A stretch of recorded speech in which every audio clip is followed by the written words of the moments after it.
ಅಭಿನಯ ಭಾರತೀಯ ಮುಖಪುಸ್ತಕದ ಎಲ್ಲ ಸ್ನೇಹಿತರೇ, ವಾಚಕರೇ, ವೀಕ್ಷಕರೇ, ಇಂದು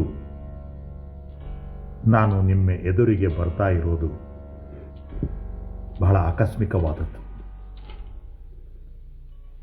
ಮೊದಲು ನನ್ನ ಉಪನ್ಯಾಸ ಇಂದು ಇರಲಿಲ್ಲ, ಆದರೆ ಕೆಲವು ಆಕಸ್ಮಿಕಗಳು ನಡೆದು ಹೋಗುತ್ತವೆ. ಎಂಥ ಆಕಸ್ಮಿಕ! ಒಂದು, ಇವತ್ತು ನಮ್ಮ ಧಾರವಾಡದ ನಟನಾದಂತಹ ಒಬ್ಬ ನೂರ್ ಅಹ್ಮದ್ ಶೇಖ್ ಅಂತ ಈಗ ಯಾರು ರಂಗಾಯಣದಲ್ಲಿ ಕೆಲಸವನ್ನು ಮಾಡ್ತಿದ್ದಾರೋ ಅವರನ್ನು ನಾವು ಆಮಂತ್ರಿಸಿದ್ದೆವು ನಮ್ಮಲ್ಲಿ ಉಪನ್ಯಾಸ ಕೊಡು ಅಂತ. ಆದರೆ ಯಾವ್ಯಾವ ಕಾರಣಗಳನ್ನು ನೀಡಿ ಅವರು ನಮಗೆ ಆಗೋದಿಲ್ಲ ಅನ್ನುವ ಒಂದು ಮಾತನ್ನು ನನಗೆ ಈ 2 ದಿನಗಳ ಹಿಂದೆ ಹೇಳಿದರು. ಇದು ಒಂದು ಆಕಸ್ಮಿಕ. ಎರಡನೇದ್ದು, ನಾನು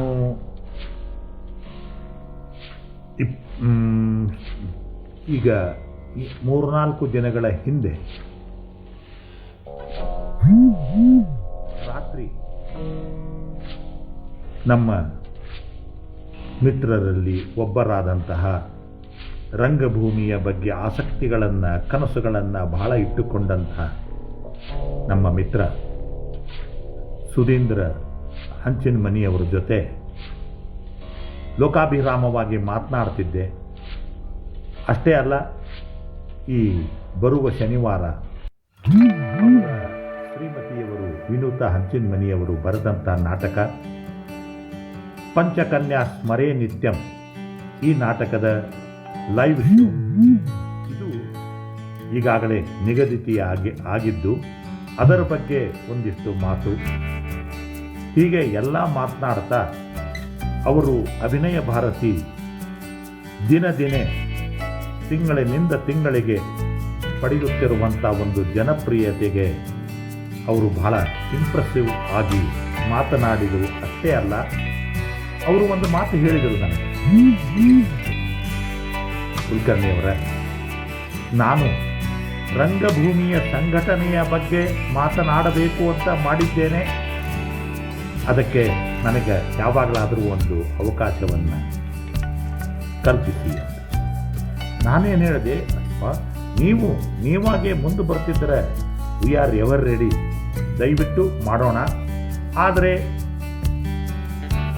ಈ ಜನವರಿ ಎಂಡ್ ತನಕ, ಜನವರಿ ಮುಕ್ತಾಯದವರೆಗೆ, ಫೆಬ್ರವರಿ 1ನೇ ವಾರ ಅಲ್ಲಿಯವರೆಗೆ ನಮ್ಮ ಎಲ್ಲ ಉಪನ್ಯಾಸದ ದಿನಗಳು ಈಗಾಗಲೇ ಬುಕ್ ಆಗಿವೆ. ಅಂದರೆ ಅದಕ್ಕೆ ಉಪನ್ಯಾಸಕರು ಫಿಕ್ಸ್ ಆಗಿದ್ದಾರೆ. ಹೀಗಾಗಿ ಫೆಬ್ರವರಿಯೊಳಗೆ 2ನೇ ವಾರದಾಗ ಆಗಬಹುದು, ತಯಾರಿದ್ದೀರಾ ಅಂದು. ಆಯಿತು, ತಯಾರಿದ್ದೇನ್ರಿ, ಮಾಡೋಣ ಅಂತ ಭಾಳ ಹುರುಪಿನಿಂದ ಹೇಳಿದ್ದ ಮಾತು ನನ್ನ ಕಿವಿಯಲ್ಲಿ ಇನ್ನೂ ಗುಯ್ಗುಡ್ತಾ ಇದೆ.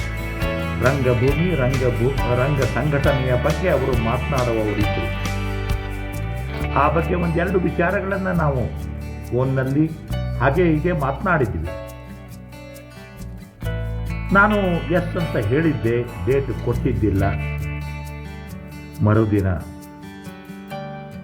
ಈ ಫೋನಿನ ಮಾತುಕತೆ ಆದ ಮರುದಿನ ನನಗೊಂದು ಆಕಸ್ಮಿಕವಾದ ಸುದ್ದಿ ಬಂತು, ಆಘಾತದ ಸುದ್ದಿ ಬಂತು.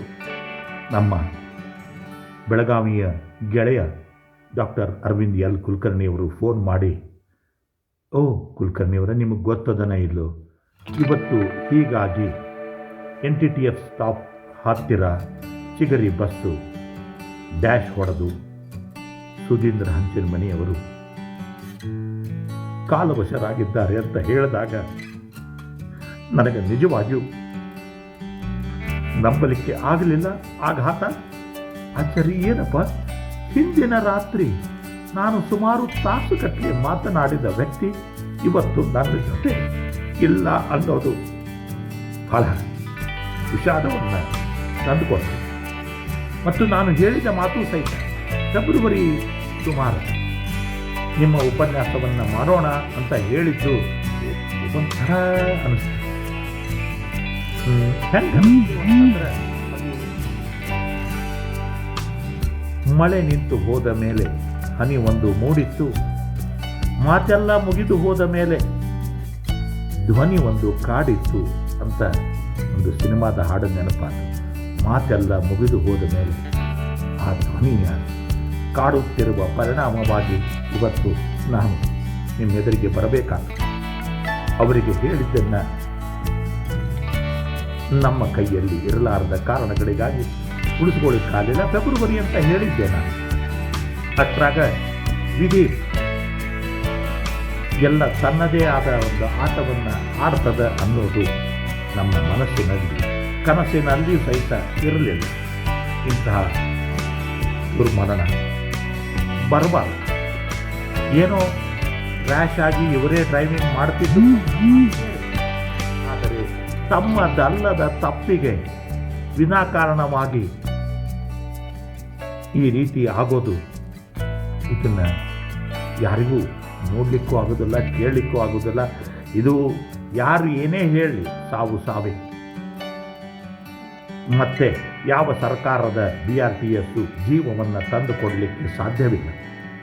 ಯಾರ ನಿರ್ಲಕ್ಷ್ಯವಿರಲಿ, ಚಾಲಕನ ನಿರ್ಲಕ್ಷ್ಯವಿರಲಿ, ಏನೇ ಇರಲಿ, ಅಲ್ಲ ಇದರಲ್ಲಂತೂ ನಿಜ ಚಾಲಕನ ನಿರ್ಲಕ್ಷ್ಯ. ಆದರೆ ಹೋಗಿರುವ ಜೀವವನ್ನು ತಂದುಕೊಡುವವರು ಯಾರು? ಆ ಜೀವದ ಮಹತ್ವ ಯಾರಿಗೆ ಏನಂತ ಕಳೆದುಕೊಂಡ ನಮ್ಮಂಥವರಿಗೆ ಗೊತ್ತಾಗಬೇಕು. ಗೆಳೆಯನನ್ನು ಕಳೆದುಕೊಂಡೆ. ಹಂಚಿನಮನಿಯವರ ಸುಧೀಂದ್ರ ಹಂಚಿನಮನಿಯವರ ಸಾವು ನಮ್ಮನ್ನು ಒಂದು ಅಧೀರರನ್ನಾಗಿ ಮಾಡ್ತು. ಏನಪ್ಪ ಲೈಫು ಇಷ್ಟೇನಾ? ಯಾವಾಗ ಏನಾಗ್ತದೆ ಹೇಳಲಿಕ್ಕೆ ಬರೋದಿಲ್ಲ. ನಾವು ಉಸಿರಿರುವ ತನಕ ಏನೆಲ್ಲ ಒಳ್ಳೆಯ ಕೆಲಸಗಳನ್ನು ಮಾಡಿ ಈ ಎಲ್ಲರಿಗೂ ಬರೋದೆ ಅದಕ್ಕೆ ಆ ಘಟನೆಗೆ ನಾವು ತಯಾರಾಗಿರಬೇಕು. ನಾವು ಪರಲೋಕಕ್ಕೆ ಹೋಗುವ ಹುಟ್ಟಿ ಗಂಟು ಒಳ್ಳೆಯದಾಗಿ ನಮ್ಮ ಜೊತೆ ಇರಬೇಕು. ಅಂದರೆ ಒಳ್ಳೆಯ ಕೆಲಸಗಳನ್ನು ಮಾಡಬೇಕು.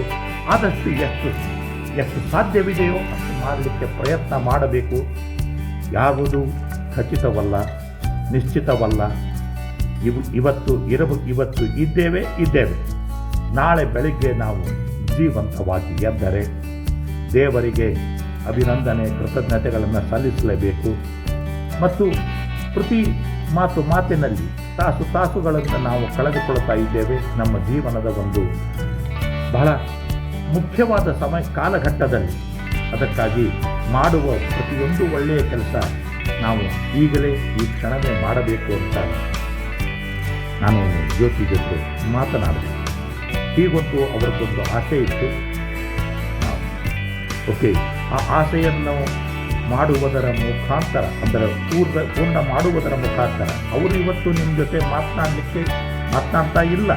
ಆದರೆ ಇವತ್ತು ಸತ್ತು ಸ್ವರ್ಗದಲ್ಲಿರುವ ಅವರ ಆತ್ಮವಾದರೂ ರಂಗಭೂಮಿಯ ಸಂಘಟನೆಯ ಬಗ್ಗೆ ಒಂದು 4 ಮಾತುಗಳನ್ನು ಕೇಳಿತು ಅನ್ನುವ ಒಂದು ಸಮಾಧಾನ ಅಷ್ಟೇ ಪಡಬೇಕು.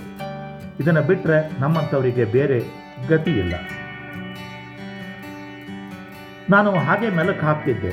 ನಮ್ಮ ಮತ್ತು ಸುಧೀಂದ್ರ ಹಂಚಿನಮನಿ ಅವರದು ಯಾವಾಗ ಹೆಂಗೆ ಪರಿಚಯವಾಯಿತು ಅಂತ. ಅವರು ಧಾರವಾಡದ ಲೈಫ್ ಇನ್ಶೂರೆನ್ಸ್ ಕಾರ್ಪೊರೇಷನ್ ಆಫ್ ಇಂಡಿಯಾದ ಡಿವಿಷನಲ್ ಆಫೀಸ್ನಲ್ಲಿ ಕೆಲಸವನ್ನು ಮಾಡ್ತಿದ್ದರು. 1979 ಸಮಯ ಬಹುಶಃ ನನಗೆ ನೆನಪಿದೆ. ಎಲ್ಲ ಹಲವು ಕನಸುಗಳನ್ನು ಕಾಣುವ ವಯಸ್ಸು ನಮ್ಮದಾಗಿತ್ತು. ಸುಧೀಂದ್ರ ಹಂಚಿನಮನಿಯವರು ನನಗಿಂತ ಒಂದು 3-4 ವರ್ಷ ದೊಡ್ಡವರು ಅಷ್ಟೇ. ಆದರೆ ಕನಸು ಕಾಣುವ ವಯಸ್ಸು ಅವರದೂ ಆಗಿತ್ತು, ನಮ್ಮದೂ ಆಗಿತ್ತು. ಆವಾಗ ಲಯನ್ಸ್ ಕ್ಲಬ್ 1 ಆ್ಯಕ್ಟ್ ಪ್ಲೇ ಕಾಂಪಿಟೇಷನ್ನಲ್ಲಿ ಸ್ಪರ್ಧೆಯಲ್ಲಿ ಹುಬ್ಬಳ್ಳಿಯ ಸವಾಯಿ ಗಂಧರ್ವ ಹಾಲ್ನಲ್ಲಿ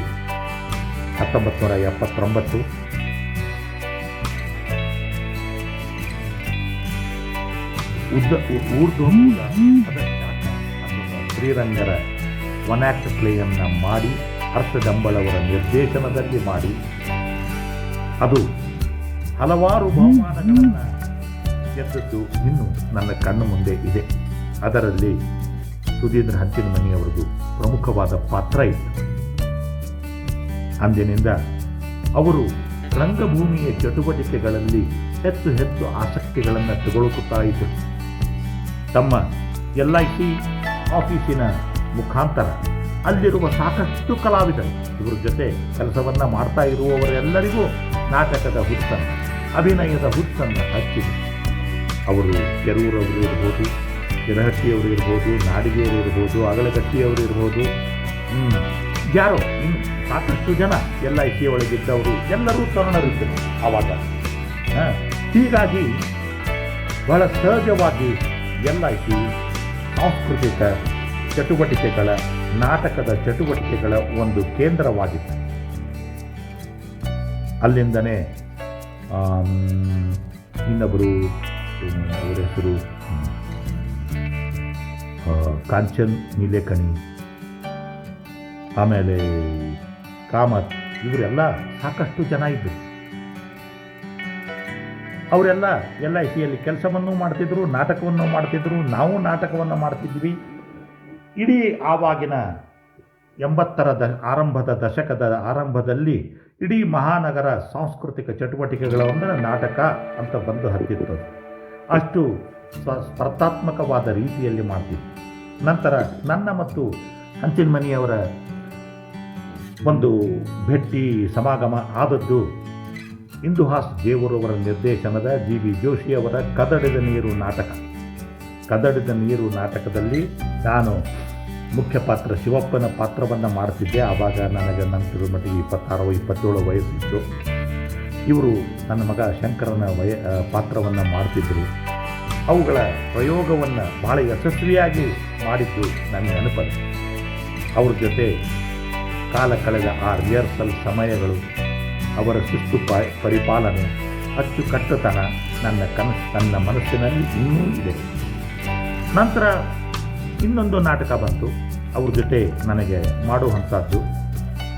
ಅದು ಯಾವುದು ಅಂದರೆ ಗೋವಿಂದ ದೇಶಪಾಂಡೆ ಅವರು ಮರಾಠಿಯಲ್ಲಿ ಬರೆದದ್ದು, ಶ್ರೀಮತಿ ಮಾಲತಿ ತಟ್ಟಿಯವರು ಅನುವಾದಿಸಿದಂತಹ ಉದ್ವಸ್ತ ಧರ್ಮಶಾಲಾ ನಾಟಕ.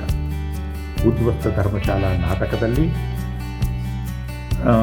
ಅವರು ನಾನು ಕೂಡಿ ಅಭಿನಯಿಸಿದ್ದೀವಿ. ಅದರ ಪ್ರತಿಯೊಂದು ರಿಹರ್ಸಲ್ ನನಗೆ ನೆನಪಿದೆ. ಅದರ ಯಶಸ್ಸು ಸಹಿತ ಅಷ್ಟೇ ಆಯಿತು. ಆವಾಗ ಎಲ್ಲ ಟ್ಯಾಗೋರ್ ಹಾಲ್ನಲ್ಲಿ ಹೆಚ್ಚು ಚಟುವಟಿಕೆಗಳು ನಡೀತಿದ್ದವು.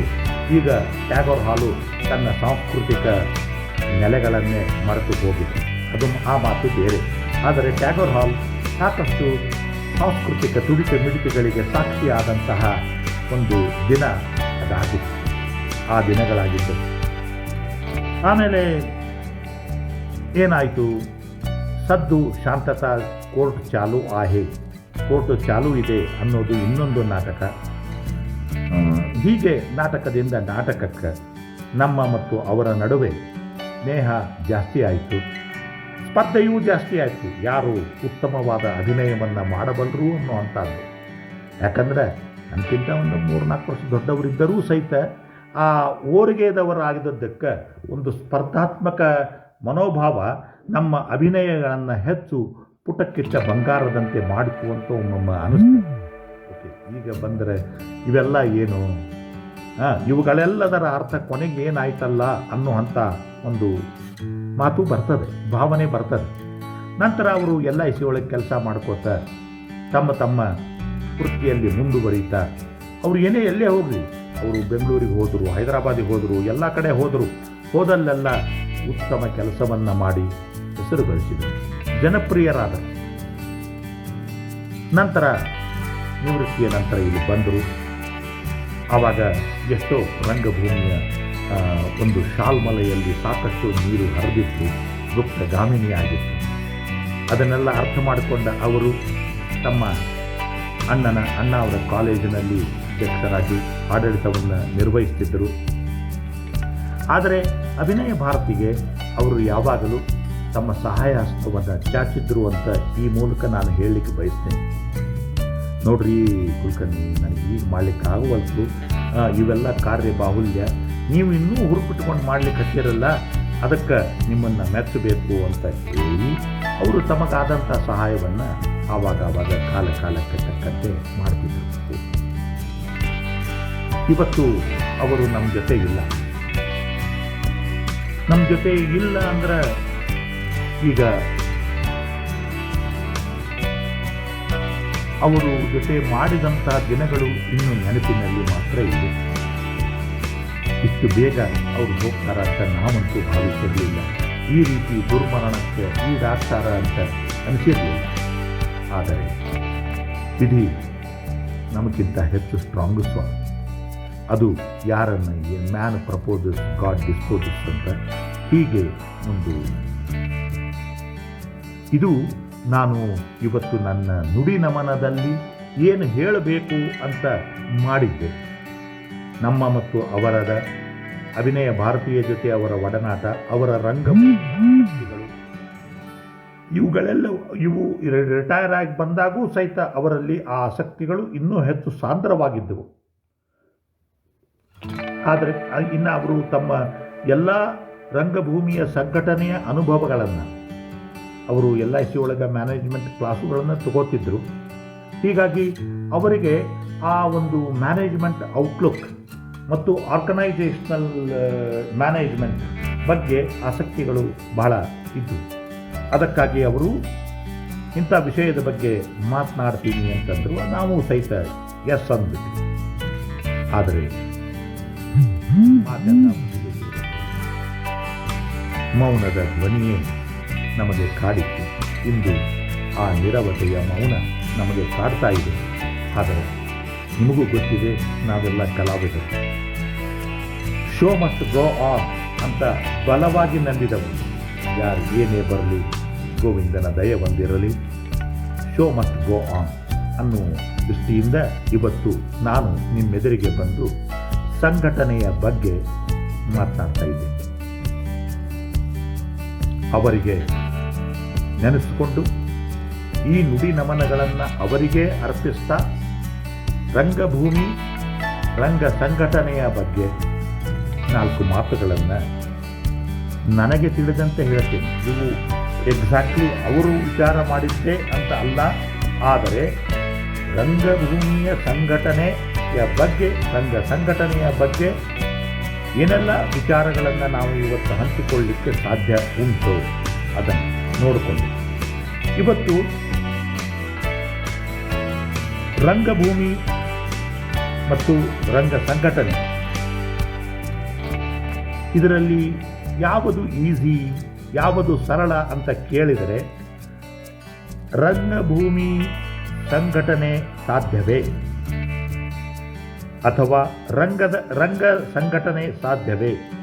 ರಂಗ ಸಂಘಟನೆ ಸಾಧ್ಯ, ಆದರೆ ಕಠಿಣ.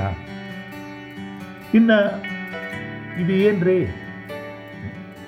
ಇದು ರಂಗಭೂಮಿ ಸಂಘಟನೆ ಅನ್ನೋದು ಯಾಕೆ ಬೇಕಾಗ್ತದೆ ಅಂತ ಕೇಳಿದರೆ,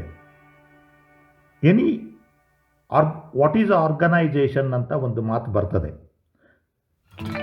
any organisation which has more than 2 people. ಒಬ್ಬನೇ ಮನುಷ್ಯ ಮಾಡಿದರೆ ಅದಕ್ಕೆ ಆರ್ಗನೈಜೇಷನ್ ಆಗೋದಿಲ್ಲ, ಇಬ್ಬರು ಮಾಡಿದರೂ ಆಗೋದಿಲ್ಲ. ಇಬ್ಬರಿಗಿಂತ ಹೆಚ್ಚು ಜನ ಯಾವ ಸಂಸ್ಥೆಯಲ್ಲಿ ಯಾವ ಒಂದು ಚಟುವಟಿಕೆಗಾಗಿ ಕೆಲಸವನ್ನು ಮಾಡ್ತಾರೋ ಆವಾಗ ಅದು ಆರ್ಗನೈಜೇಷನ್ ಆಗ್ತದೆ. ಹೆಚ್ಚು ಜನ ಕೆಲಸ ಮಾಡಿದಾಗ ಹೆಚ್ಚು ಭಿನ್ನಾಭಿಪ್ರಾಯಗಳು ಅಥವಾ ಹೆಚ್ಚು ಸಾಮಾನ್ಯವಾದ ಅಭಿಪ್ರಾಯಗಳು, ಆದರೆ ಎಲ್ಲರ ಗುರಿ ಮತ್ತು ಉದ್ದೇಶಗಳು ಒಂದೇ ಆಗಿರಬೇಕು. ಇದು ರಂಗಭೂಮಿಗೂ ಅನ್ವಯವಾಗುವಂಥ ವಿಷಯ. ಆದರೆ ಆಗ್ತದ ಅನ್ನುವ ವಿಷಯ ಬರ್ತದೆ. ಪ್ರತಿಯೊಂದು ರಂಗ ಸಂಘಟನೆ ನೀವು ಎಕ್ಸ್ ಅಂತ ಇಡ್ರಿ, ವಾಯ್ ಅಂತ ಇಡ್ರಿ, ಜಡ್ ಅಂತ ಇಡ್ರಿ. ಇನ್ನು ನಾನು ಇಲ್ಲಿ ಅಭಿನಯ ಭಾರತಿ ಅಧ್ಯಕ್ಷನಾಗಿದ್ದಕ್ಕೆ ಅಭಿನಯ ಭಾರತಿ ಅನ್ನೋ ಹೆಸರನ್ನು ನಾನು ಓಪನ್ ಆಗಿ ತೆಗೆದುಕೊಳ್ಳಬಲ್ಲೆ. ಈ ಸಂಘಟನೆಯ ವಿಷಯ ಬಂದಾಗ ಏನೇನು ಸಾಧ್ಯ ಇದೆ. ನಾವು ಸಹಿತ ನೀನಾಸಂ ಪದವೀಧರರಿಂದ ನಾಟಕ ಮಾಡಿಸೇವಿ, NSD ಪದವೀಧರರಿಂದ ನಾಟಕ ಮಾಡಿಸೇವಿ, ಅವ್ರ ಜೊತೆ ಮಾಡೀವಿ. ಬೇರೆ ಬೇರೆ ರಂಗ ಶಿಕ್ಷಣ ಪಡೆದಂತಹ ನಮ್ಮ ವೃತ್ತಿಪರರಿಂದನೂ ಸಹಿತ ನಿರ್ದೇಶನಗಳನ್ನು ಮಾಡಿಕೊಂಡಿವಿ. ಸಂಘಟನೆಯ ಸಂಕಟಗಳು ಏನು ಅಂತ ಹಡೆದವರಿಗೆ ಗೊತ್ತು ಅಂತ, ಪ್ರಸವ ವೇದನೆ ಯಾವುದು ಅಂತ ಇದು ನಮಗೇ ಗೊತ್ತು. ಅಂದ್ರೆ ಈಗ ಮಕ್ಕಳನ್ನ ಹಡೆದಾಡ್ತಾ ಎಲ್ಲ ಹೆಣ್ಣು ಮಕ್ಕಳಿಗೂ ಪ್ರಸವ ವೇದನೆ ಅನ್ನೋದು ಗೊತ್ತಿರ್ತದೆ. ಯಾಕೆ, ಏನು, ಹೆಂಗೆ ಆಗ್ತದೆ, ಎಲ್ಲೆಲ್ಲಿ ನೋವಾಗ್ತದೆ, ಅದನ್ನು ಹೇಗೆ ತಡ್ಕೋಬೇಕು, ಏನು ಮಾಡಬೇಕು ಅನ್ನೋದು ಇದು 100% ಒಂದು ರಂಗ ಸಂಸ್ಥೆಗೂ ಸಹಿತ ಅಪ್ಲೈ ಆಗುವಂಥ ವಿಷಯ. ಆದರೆ ಈ ನೀನಾಸಂ, ನವವೃತ್ತಿಪರರು ಇತ್ಯಾದಿ ಜನ ನಾವೇನನ್ನು ಹೇಳ್ತೀವೋ ಇವರೆಲ್ಲರಿಗೂ ಅವರ ಪಠ್ಯಕ್ರಮಗಳನ್ನು ನಾನು ನೋಡಿದ್ದೇನೆ. ಪಠ್ಯಕ್ರಮದಲ್ಲಿ ಗ್ರೀಕ್ ರಂಗಭೂಮಿ ಬಗ್ಗೆ ಹೇಳ್ತಾರೆ, ರೋಮನ್ ರಂಗಭೂಮಿ ಬಗ್ಗೆ ಹೇಳ್ತಾರೆ, ಸ್ಟಾನ್ಸ್ಲೋವ್ಸ್ಕಿ ಸ್ಕೂಲ್ ಆಫ್ ಥಾಟ್ ಬಗ್ಗೆ ಹೇಳ್ತಾರೆ, ಶ್ರೀರಂಗರ ಬಗ್ಗೆ ಕಲಿತಾರೆ, ನಾಟಕಗಳನ್ನು ಮಾಡ್ತಾರೆ, ರಿಹರ್ಸಲ್ ಮಾಡ್ತಾರೆ, ತಾಲೀಮು ಹಂಗೆ 24/7 ನಾಟಕವನ್ನು ಮಾಡುವಂಥ ರಂಗಾಯಣಗಳು ಇವೆ, ತಂಡಗಳು ಇವೆ, ಎಲ್ಲವೂ ಇವೆ. ಮುಂದೆ ಇಲ್ಲಿಂದ 3 ವರ್ಷದಲ್ಲಿಯೋ NSD ಆದರೆ 3 ವರ್ಷ, ನೀನಾಸಂ ಮತ್ತಿತರ ಇವಾದರೆ 1 ವರ್ಷ.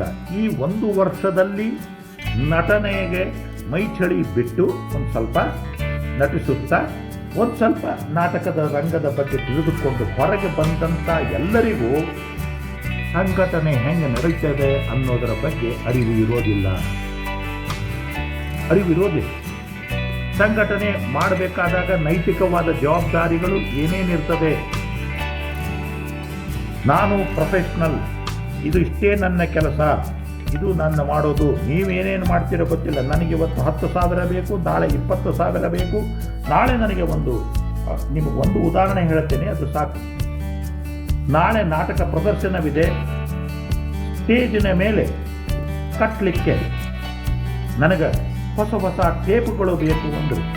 ಹೊಸ ಟೇಪು ಅಂದ್ರೇನು, ರಿಬ್ಬನ್ ಅಂತೀವಲ್ಲ ನಾವು ಹೆಣ್ಮಕ್ಕಳು ನಮ್ಮ ಹೆರಳುಗಳಿಗೆ ಹಾಕಿಕೊಳ್ಳುವಂಥ ಪಟ್ಟಿಗಳು, ರಿಬ್ಬನ್ ಬೇಕು ಅಂದರು. ಆ ರಿಬ್ಬನ್ನು ನಮ್ಮ ಕಲಾಭವನದ ತುಂಬೆಲ್ಲ ಕಟ್ಟಬೇಕು ಅನ್ನೋ ಹಂಗೆ ಇರುವುದು ಒಂದು ರಾತ್ರಿ. ಎಲ್ಲಿಂದ ತರಬೇಕು ಅಷ್ಟೆಲ್ಲ ಅಂಗಡಿಯಿಂದ, ಸ್ಟೇಷನರಿ ಅಂಗಡಿಯಿಂದ ರಿಬ್ಬನ್ ತರಬೇಕಾದ್ರು ಅದರ ಮುಂಚೆ ಏನೂ ಹೇಳಿರಲಿಲ್ಲ ಈ ರಿಬ್ಬನ್ಗಳ ಬಗ್ಗೆ. ಇದು ಅಮೇಶು ಹವ್ಯಾಸಿ ತಂಡದಲ್ಲಿ ಅನುಭವಿಸುವಂಥ ಒಂದು ಎಲ್ಲ ಸಂಘಟಕರು ಯಾರ್ಯಾರು ಮಾಡ್ತಿರ್ತಾರಲ್ಲ ಜವಾಬ್ದಾರಿ ತಗೊಂಡು ಅವರು ಅನುಭವಿಸುತ್ತೆ. ನಾನು ಹೇಳಿದಲ್ಲ ಈಗಾಗಲೇ ಏನು ನಮಗೆ ನಮ್ಮ ಸಂಸ್ಕಾರಗಳ ಮೂಲಕ ಭಿಕ್ಷೆಯನ್ನು ಬೇಡೋದು ಕಲಿಸ್ಯಾರ. ನಮ್ಮಲ್ಲಿ ಮುಂಜುವೆಯಲ್ಲಿ ಭವತಿ ಭಿಕ್ಷಾಂದೇಹಿ ಅಂತ ಇಗೋ ಬಿಟ್ಟು ನೀವು ಭಿಕ್ಷೆಯನ್ನು ಬೇಡಿ ತಿನ್ನಬೇಕು ಅಂತ ಒಂದು 5-6 ಮಂದಿಯನ್ನು ಅಡ್ಡಾಡಿಸ್ತಾರಲ್ಲ, ಆವಾಗ ಆ ಅಹಂಕಾರ ಎಲ್ಲ ಹೋಗ್ತದೆ, ಯಾರು ನಿಜವಾಗಿಯೂ ಮಾಡ್ತಾರೋ. ಸೊ ಇವು ಎಲ್ಲ ಬೇಕು ಅಂದಾಗ ನಾವು ಭಿಕ್ಷೆಯನ್ನು ಬೇಡ್ಕೋತ ಬೇರೆ ಬೇರೆ ಕಡೆ ಅವ್ರ ಕಡೆ ಆ ಅಂಗಡಿ, ಈ ಅಂಗಡಿ, ಹೋಟೆಲು, ಚಾದ ಅಂಗಡಿ, ಏನು ಸಿಗ್ತಾವೋ ಅವು ಎಲ್ಲರನ್ನು ಕೇಳಿ ದುಡ್ಡು ತಂದು ಹಾಕಬೇಕು. ಓ ನನಗೆ ಹೀಗಾಗಬೇಕು, ಹಾಗಾಗಬೇಕು, ಹಿಂಗಾಗಬೇಕು. This is a dangerous situation. ಇದು ಸಂಘಟನೆಯ ಇನ್ನೊಂದು ಸಮಸ್ಯೆ. ಇವನ್ನ ಹೇಗೆ ಮಾಡಬೇಕು ನೋಡ್ರಿ, ಒಂದು ಮಾತಿದೆ ಇಲ್ಲಿ, ಎಲ್ಲರೂ ಕೋಟೆ ಒಳಗೆ ಮಾಡಿದ್ರೆ ಅಲಕಾಜಿ ಆಗೋದಿಲ್ಲ ಸ್ವಾಮಿ ನಾಟಕ. ಆದರೆ ಕೋಟೆ ಒಳಗೆ ಮಾಡಬೇಕಾದ್ರೆ ಎಷ್ಟು ಲೈಟ್ ಬೇಕಾಗ್ತಾವ ಅನ್ನೋದು ಯಾರಿಗೆ ಗೊತ್ತು? ಅಷ್ಟು ಲೈಟೇ ಸಿಗದಲ್ಲಿ, ಸ್ಪಾಟ್ ಲೈಟೇ ಇರದಲ್ಲಿ ತರೋದು ಹೆಂಗೆ ತರಬೇಕು? ಇಲ್ಲಿ ಎಲ್ಲ ಸಂಘಟನೆಗಳ ನೀರಿಳಿಯುವುದು, ಬೆವರಿಳಿಯುವಂಥ ಪ್ರಸಂಗಗಳು ಬರ್ತಾವೆ. ಆದರೆ ನಮಗಿರುವಂಥ, ನಾನು ಯಾಕೆ ಈ ಮಾತನ್ನು ಒತ್ತಿ ಹೇಳಲಿಕ್ಕತ್ತೀನಿ, ಸ್ವಲ್ಪ ನೋವಿನಿಂದ ಹೇಳ್ತೀನಿ. ಹೊರಗೆ ಬರುವಂತಹ ಶಿಕ್ಷಣ ಅಂದರೆ ತರಬೇತಿ ಪಡೆದು ಹೊರಗೆ ಬರುವಂಥವರಿಗೆ ಗ್ರೌಂಡ್ ರಿಯಾಲಿಟಿಗಳು ಅರ್ಥವಾಗಬೇಕು. ಗ್ರೀಕ್ ರಂಗಭೂಮಿ ತಗೊಂಡು ಏನು ಮಾಡ್ತೀರಿ, ಅದು ಬೇಕು, ಅದು ಬೇಡ ಅನ್ನೋದಿಲ್ಲ. ಆದರೆ ಅದರಿಂದ ನೀವು ಇಡಿಪಸ್ ಮಾಡಬೇಕು ಅಂದರೆ ದೊಡ್ಡದಾದ ಸ್ಟೇಜೇ ಬೇಕು. ನೀವು ಒಂದು 20 ಮಂದಿನ ಒಂದು ಸ್ಟೇಜ್ ಮೇಲೆ ನಿಲ್ಲಿಸಬೇಕು ಅಂದರೆ ಸ್ಟೇಜಿನ ಆಕಾರ ಎಷ್ಟಿರಬೇಕು ಸ್ವಾಮಿ, ಅವರಿಗೆಲ್ಲ ಏನೆಲ್ಲ ಮಾಡಬೇಕು. ನಾವಂತೂ ಒಂದು 3-4 ನಾಟಕ ಪ್ರೊಡಕ್ಷನ್ನೊಳಗೆ ಟೇಲರನ್ನು ತಂದಿವಿ. ಒಬ್ಬ ಟೇಲರ್ನೇ ಕುಡಿಸಿಬಿಟ್ಟಿವಿ, ಹೊಲಿಪ ಅರಿವಿ ಅಂತ. ನಾನು ನಾಟಕದ ಹೆಸರುಗಳನ್ನು ಹೇಳೋದಿಲ್ಲ, ನಮ್ಮದೇ ತಂಡದ ನಾಟಕ, ಬೇರೆದವ್ರ ನಾನು ಏನೇ ಉದಾಹರಣೆ ಕೊಟ್ಟರು ಉದಾಹರಣೆಗಳನ್ನು ಕೊಟ್ಟರೆ ನನ್ನ ತಂಡದ್ದು, ಬೇರೆ ತಂಡದ್ದು ನನಗಲ್ಲ. ಆದರೆ ತಂಡಗಳದ್ದು ಎಲ್ಲ ನಮ್ಮ ತಂಡನೂ ಅಷ್ಟೇ, ಉಳಿದ ತಂಡನೂ ಅಷ್ಟೇ, ಅವರಿಗೂ ಅವರದೇ ಆದ ಸಮಸ್ಯೆಗಳು. ನಮಗೆ ಒಂದು ಸ್ವಲ್ಪ ಬೇರೆ ಇರ್ಬೋದು. ನಾವು ಭಿಕ್ಷಾ ಕೇಳಿದರೆ ಒಂದು 10 ರೂಪಾಯಿ ಬದಲಿ 20 ರೂಪಾಯಿ ಸಿಗ್ಬೋದು, ಇನ್ನೊಂದು ತಂಡಕ್ಕೆ 10 ರೂಪಾಯಿ ಬದಲಿ 5 ರೂಪಾಯಿ ಸಿಕ್ಕಿರಬೇಕು, ಅಷ್ಟೇ. There is no difference.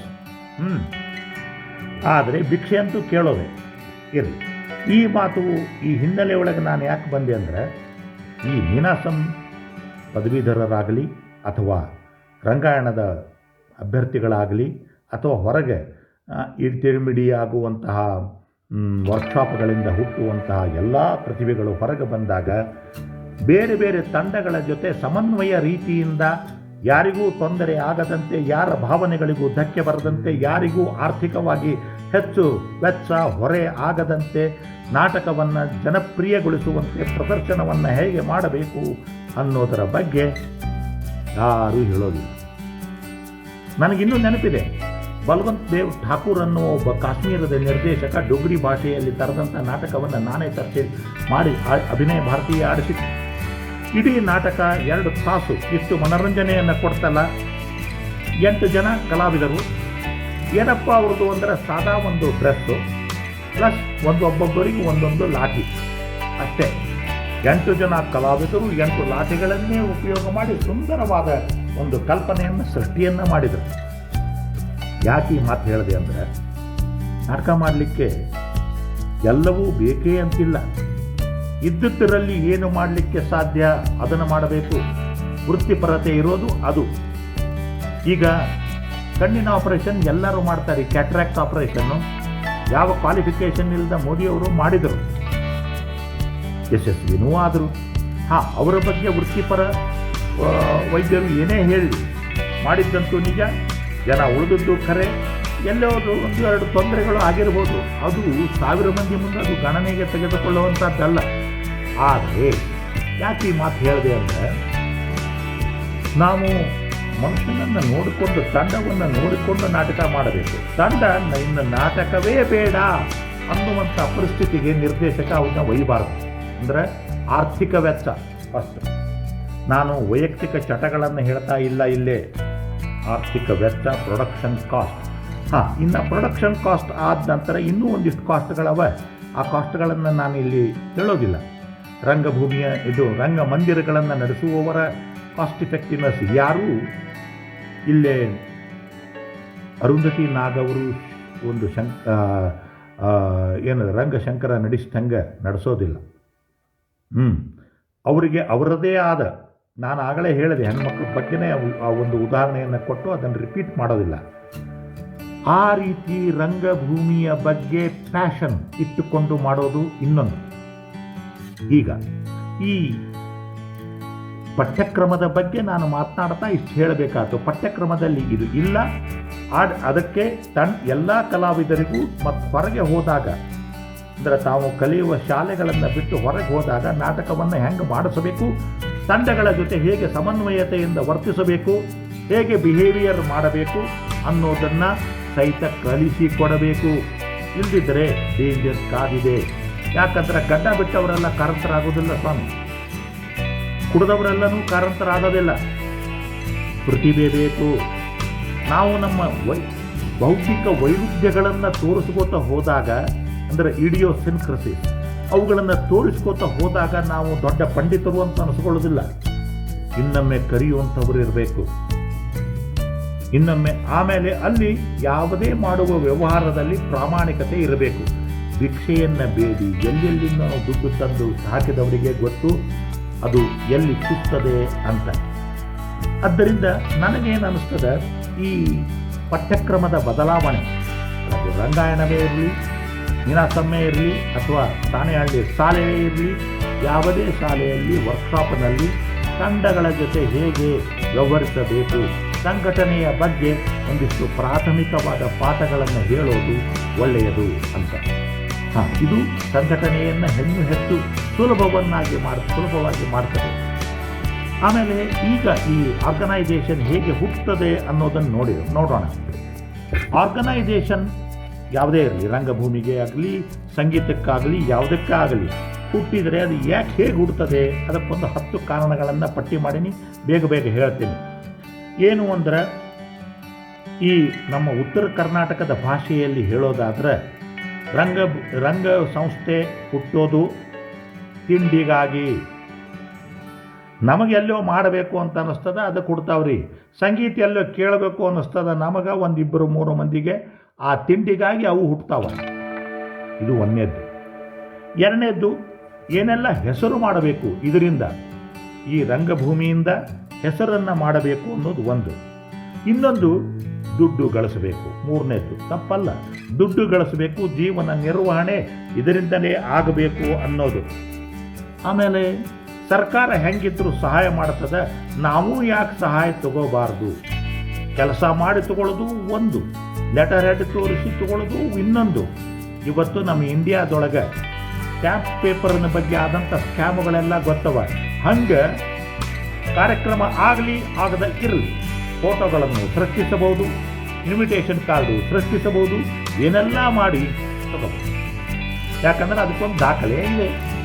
So ಇಂಥ ಇವೆಲ್ಲ ನಮ್ಮ ಭಾರತೀಯ ಇದರೊಳಗೆ ಬಂದಿರುವಂಥದ್ದು.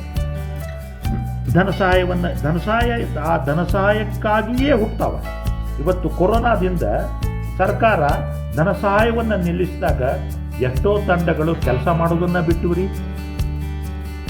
ನಾನೇನು ಕೇಳ್ತೀನಿ, ಇವತ್ತು ಧನ ಸಹಾಯ ಹೊಟ್ಟೆ ನಡೆಯುವುದಿಲ್ಲ ಅಂದ್ರೆ ನಮ್ಮ ದಿನನಿತ್ಯದ ಕೆಲಸ ನಡೆಯುವುದಿಲ್ಲೇನ್ರಿ? ನಡೀತದೆ. ನಾಟಕದ ಬಗ್ಗೆ ವಿಚಾರ ಮಾಡಲಿಕ್ಕಾದರೂ ಬರ್ತದ? ಇಲ್ಲ, ಬರುವುದಿಲ್ಲ. ಅದಕ್ಕೆ ನಾನೇನು ಹೇಳೋದು, ಈ ಸಹಾಯಧನದ ಸಲುವಾಗಿಯೇ ತಂಡಗಳು ಹುಟ್ಟುತ್ತವೆ. ಅದು ಒಬ್ಬರೇ ನಾನು ಎಕ್ಸ್ ಅಂತ ಮಾಡ್ತೀನಿ, ಇನ್ನೊಂದು ನನ್ನ ಹೆಂಡತಿ ಹೆಸರಲ್ಲೇ ವಾಯ್ ಅಂತ ಮಾಡ್ತೀನಿ, ಇನ್ನೊಂದು ನಮ್ಮ ಗೆಳೆಯನ ಹೆಸರಲ್ಲೇ ಜಡ್ ಅಂತ ಮಾಡ್ತೀನಿ. ಇವು ಎಲ್ಲ ತಂಡಗಳೇ. ಯಾಕಂದ್ರೆ ಎಲ್ಲದಕ್ಕೂ ಒಬ್ಬ ಅಡ್ಡಾಡಬೇಕಾದ್ರೆ ಏನೋ ವ್ಯವಹಾರಗಳನ್ನ ಕುದುರಿಸ್ತೀವಿ. ಈ ರೀತಿ ನಾವು ಮಾಡ್ತೀವಿ. ಅಂದರೆ ಅಭಿನಯ ಭಾರತಿ ಮಾಡೋದಲ್ಲ. ಯಾಕಂದ್ರೆ ಅಭಿನಯ ಭಾರತಿ ಈ ಸರ್ಕಾರದ ಸಹಾಯಧನದೊಳಗೆ ನಂಬಿಕೆನೇ ಇಲ್ಲ. ಅವರು ಇಡುವ ನಿಯಮಗಳು ಬೇಡ, ನಮ್ಮ ಪಾಡಿಗೆ ನಾವು ಹೇಗಿದ್ದೀವೋ ಮಾಡ್ತೀವಿ, ಭಿಕ್ಷಾ ಬೇಡ್ತೀವಿ, ಮಾಡ್ತೀವಿ, ಇಷ್ಟೇ ನಮಗೆ. ಆಮೇಲೆ ಸಾಹಿತ್ಯ ಆಸಕ್ತಿ ಅನ್ನೋದು ಇನ್ನೊಂದು. ಸಂಸ್ಕೃತಿಯ ಬಗ್ಗೆ ಆಸಕ್ತಿಗಳಿರೋದು ಇನ್ನೊಂದು. ನಾನೊಬ್ಬ ಒಳ್ಳೆಯ ನಟ ಆಗಬೇಕು, ಒಳ್ಳೆಯ ನಟಿ ಆಗಬೇಕು, ಅಥವಾ ನಟನ ಸಂಪರ್ಕ ಬರಬೇಕು, ನಟಿಯ ಸಂಪರ್ಕ ಬರಬೇಕು, ಅದಕ್ಕಾಗಿ ನಾಟಕ ಮಾಡಬೇಕು ಅನ್ನೋ ತೆವಲುಗಳು ಇರುವಂಥ ಜನನೂ ಇರ್ತಾರೆ ಸ್ವಾಮಿ. ಸಂಸ್ಥೆ ಹುಟ್ಟೋದು ಹೀಗೆ, ಇದು ಹೀಗೆ ಅಂತ ಹೇಳಲಿಕ್ಕಾಗೋದಿಲ್ಲ. ನಾವಂತೂ 40 ವರ್ಷದ ಅವಧಿ ಒಳಗೆ ಹುಟ್ಟಿದಂತಹ, ಅಳಿದಂತಹ, ಬೆಳೆದಂತಹ ಸಂಘ ಸಂಸ್ಥೆಗಳನ್ನು ನೋಡಿ ಈ ಮಾತನ್ನು ಹೇಳಬೇಕಾಗಿದೆ. ಇನ್ನೊಂದು, ಬಯೋಡೇಟಾ ಬಿಲ್ಡಿಂಗ್. ಇವತ್ತಿಲ್ಲ ನಾಳೆ ನಾನು ಅಕಾಡೆಮಿ ಸದಸ್ಯ ಆಗಬೇಕು, ಅಕಾಡೆಮಿಯ ಪ್ರಶಸ್ತಿ ಬರಬೇಕು, ಅದಾಗಬೇಕು, ಇದಾಗಬೇಕು ಅಂತ ಹೇಳಿ ನಮ್ಮ ಬಯೋಡೇಟಾನ ಆತ್ಮಚರಿತ್ರೆಯನ್ನು ಮಾಡ್ಕೊಳ್ಳಿಕ್ಕೆ, ಆತ್ಮರತಿಯನ್ನು ಹೆಚ್ಚು ಮಾಡ್ಕೊಳ್ಳಿಕ್ಕೆ ನಾವೊಂದಿಷ್ಟು ಚಟುವಟಿಕೆಗಳನ್ನು ಮಾಡ್ತೀವಿ. ಇದು ಸಹಿತ ಒಂದು ಸಂಸ್ಥೆ ಹುಟ್ಟಲಿಕ್ಕೆ ಕಾರಣ ಹೆಂಗೆ ಆಗ್ತದೆ ಅಂತ. ಯಾಕಂದರೆ ಎಲ್ಲರೂ ನಿಮ್ಗೆ 3 ವರ್ಷದ ರಿಕಾರ್ಡ್ ಕೊಡ್ರಿ, 4 ವರ್ಷದ ರಿಕಾರ್ಡ್ ಕೊಡ್ರಿ, 10 ವರ್ಷದ ರಿಕಾರ್ಡ್ ಕೊಡ್ರಿ, ಅದು ಏನು ಮಾಡ್ತಾರೋ ಗೊತ್ತಿಲ್ಲ. ಆದರೆ ಇದು ಆಗುವುದಂತೂ ನಿಜ. ಇನ್ನೊಂದು, ನನ್ನ ಅಭಿವ್ಯಕ್ತಿಗೆ ಇದೊಂದು ಅವಕಾಶ. ನನ್ನಲ್ಲಿರುವ ಟ್ಯಾಲೆಂಟ್ ತೋರಿಸಲಿಕ್ಕೆ. ನಾನು ಸಂಗೀತಗಾರನಿದ್ದರೆ ಸಂಗೀತದ ಸಾಮರ್ಥ್ಯ, ನಟನಾಗಿದ್ದರೆ ನಟನ ಸಾಮರ್ಥ್ಯ, ಸಂಘಟಕ ಚತುರನಾಗಿದ್ದರೆ ಸಂಘಟನೆಯ ಒಂದು ಯಶಸ್ವಿ ಆಗೋದು, ಅದನ್ನು ತೋರಿಸೋದು. ಇವೆಲ್ಲವೂ ಸಹಿತ ಅಭಿವ್ಯಕ್ತಿಗೆ ಅವಕಾಶವನ್ನು ಕೆಲವು ಹೃದಯಗಳು ಅಷ್ಟೇ ತುಡಿತ ಮಿಡಿತಗಳನ್ನು ಮಾಡ್ತಿರ್ತಾವ. ಅವರ ಸಲುವಾಗಿಯೂ ಸ್ವಂತ ಸಂಸ್ಥೆಗಳಾಗಬಹುದು. ನಂತರ ಒಂದಿಷ್ಟು ಮಜಾ, ಏನೆಲ್ಲ ಕುಡಿಯೋದ, ತಿನ್ನೋದದ, ಕುಡಿಯೋದದ, ಅದನ್ನು ಮಾಡೋದದ, ಇದನ್ನು ಮಾಡೋದದ, ಈ ರೀತಿಯ ಮಜಾಗಳು. ಈ ಕೆಟ್ಟ ಇನ್ನೊಂದು ಪ್ರೋಗ್ರಾಮ್ ಬರ್ತಾವಲ್ರಿ, ಅವು ಮಜಾಕ್ ಹಾಕಿದ್ದು ಅಂತ. ಇದು ಸಹಿತ ಮಜಾ ಥಿಯೇಟರ್. ಇದಕ್ಕೇನು ನಿಯಮಗಳು ಇರೋದಿಲ್ಲ, ಮಜಾ ಮಾಡೋದಕ್ಕನ ಇರೋದಿಲ್ಲ. ಆ ಮಜಾಕ್ಕಂತನೇ ಬರುವಂಥ ಜನನೂ ಇರ್ತಾರೆ. ಸಂಸ್ಥೆ ಹುಟ್ಟೋದು ಇದಕ್ಕೆ. ಸಂಸ್ಥೆ ಹುಟ್ಟಲಿಕ್ಕೆ ಹೇಗೆ ಕಾರಣ ಅಂತ 10 ಕಾರಣಗಳನ್ನು ಇಲ್ಲಿ ವಿಶ್ಲೇಷಣೆಯನ್ನು ನಾನು ಮಾಡಿದೆ. ಇನ್ನು ಸಂಸ್ಥೆಗಳು ಹೇಗೆ ಬೆಳೆಯುತ್ತವೆ? ಒಂದು, ನಿರಂತರವಾದ ಪೋಷಣೆ. ಇದು ಒಬ್ಬರೇ ಮಾಡಲಿ ಇಬ್ಬರೇ ಮಾಡಲಿ ಅಥವಾ ಇಡೀ ತಂಡೋಪಾದಿಯಲ್ಲಿ ಮಾಡಿದರೂ ಸಹಿತ ನಿರಂತರವಾದ ಪೋಷಣೆ ಬೇಕು. ಸರ್ಕಾರದ ಸಹಾಯಧನ ಇರಲಿ ಇರದೇ ಇರಲಿ, ಅವೆಲ್ಲವೂ ನಿರಂತರ ಪೋಷಣೆ. ನಂತರ ಒಂದಿಷ್ಟು ಆರಂಭಿಕವಾದ ಯಶಸ್ಸು ಬೆಳೀಲಿಕ್ಕೆ ಕಾರಣ. ಮೊದಲೇ ಸಕ್ಸಸ್ಫುಲ್ ಆದ ಕೂಡಲೇ ನಾನು ಇದನ್ನು ಭಾಳ ಸತಿ ಇದನ್ನು ಹೇಳಬೇಕಾಗ್ತದೆ. ನಟರಿಗೆ ಒಂದನೇ ಪ್ರದರ್ಶನ ಭಾಳ ಯಶಸ್ವಿ ಆತಂದ್ರೆ ಸ್ವಲ್ಪ ತಲೆಗೆ ಏರ್ದಂಗೆ ಆಗ್ತದೆ. ಆ ಅಮಲು ಏರ್ತದೆ ಸರ್. ಯಶಸ್ಸಿನ ಅಮಲು ಏರೋದು ಪೆಗ್ಗುಗಳ ಅಮಲು ಏರೋದಕ್ಕಿಂತ ಹೆಚ್ಚು ಸ್ಟ್ರಾಂಗು ಗುರು. ಅಂದರೆ ಯಶಸ್ಸಿನ ಒಂದು ತಲೆಗೇರುವುದಲ್ರಿ, ಅದು ಇನ್ನೂ ಹೆಚ್ಚು ಅಮಲು ಏರಿಸ್ತದೆ.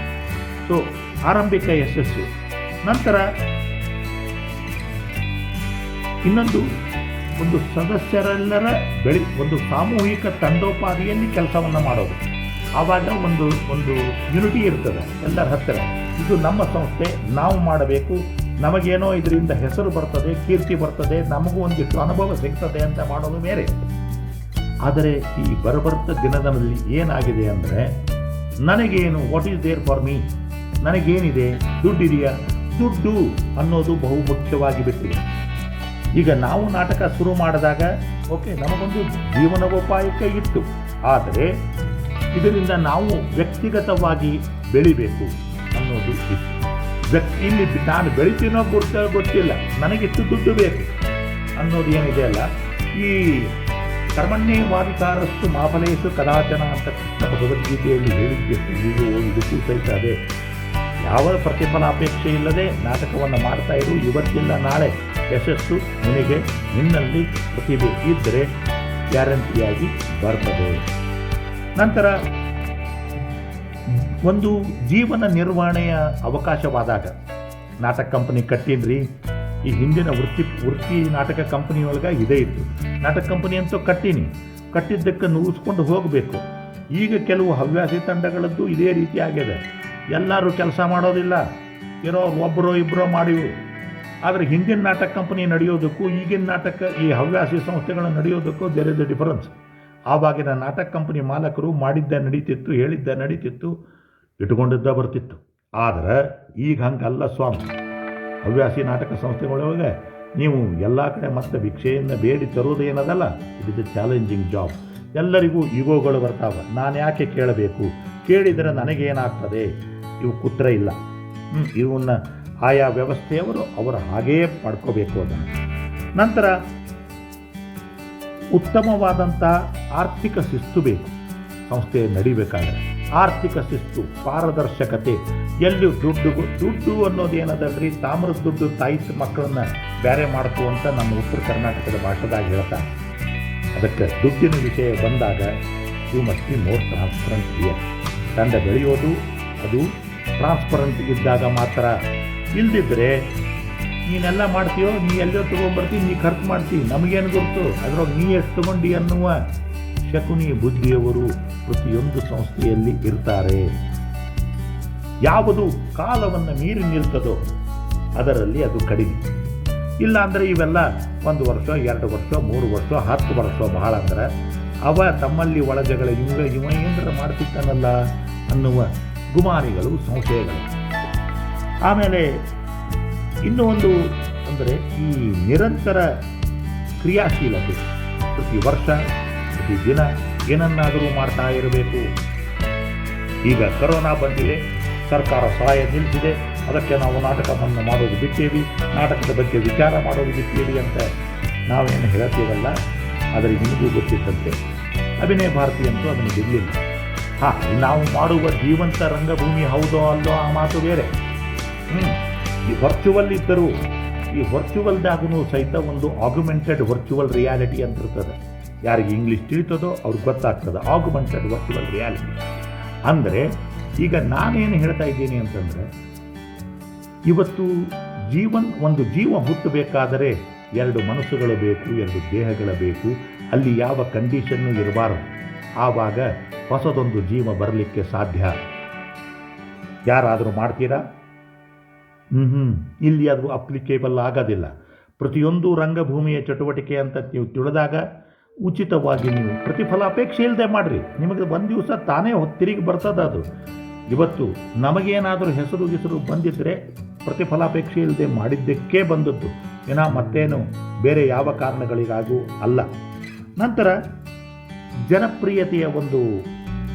ಜನಪ್ರಿಯತೆ ಮತ್ತು ಪ್ರಚಾರಗಳು ಯಾವಾಗ ಕಡಿಮೆ ಆಕೋತಾ ಹೋಗ್ತಾವೋ, ಇಷ್ಟೆಲ್ಲ ಮಾಡಿದರೆ ಏನದನು, ಯಾಕೆ ಮಾಡಬೇಕು, ನನಗೇನು ಪದ್ಮಶ್ರೀ ಕೊಡ್ತಾರ, ನನಗೇನು ರಾಜ್ಯೋತ್ಸವ ಪ್ರಶಸ್ತಿ ಕೊಡ್ತಾರ, ಯಾಕೆ ಮಾಡಬೇಕು? ಯಾಕಂದರೆ ಇವತ್ತು ಏನಾಗ್ಯಾವ ಇವೆಲ್ಲ ಪ್ರಶಸ್ತಿಗಳು ಯಾರ್ಯಾರು ಅಕಾಡೆಮಿ ಸದಸ್ಯರು ಮಂದಿ ಅವ್ರು ಯಾರು ಗೊತ್ತಿರ್ತಾರೋ ಅಥವಾ ರಾಜಕೀಯ ಕೋರ್ಸುಗಳಿರ್ತಾವೋ ಅವರಿಗೆಲ್ಲ ಹೋಗ್ಬಿಡ್ತಾವೆ.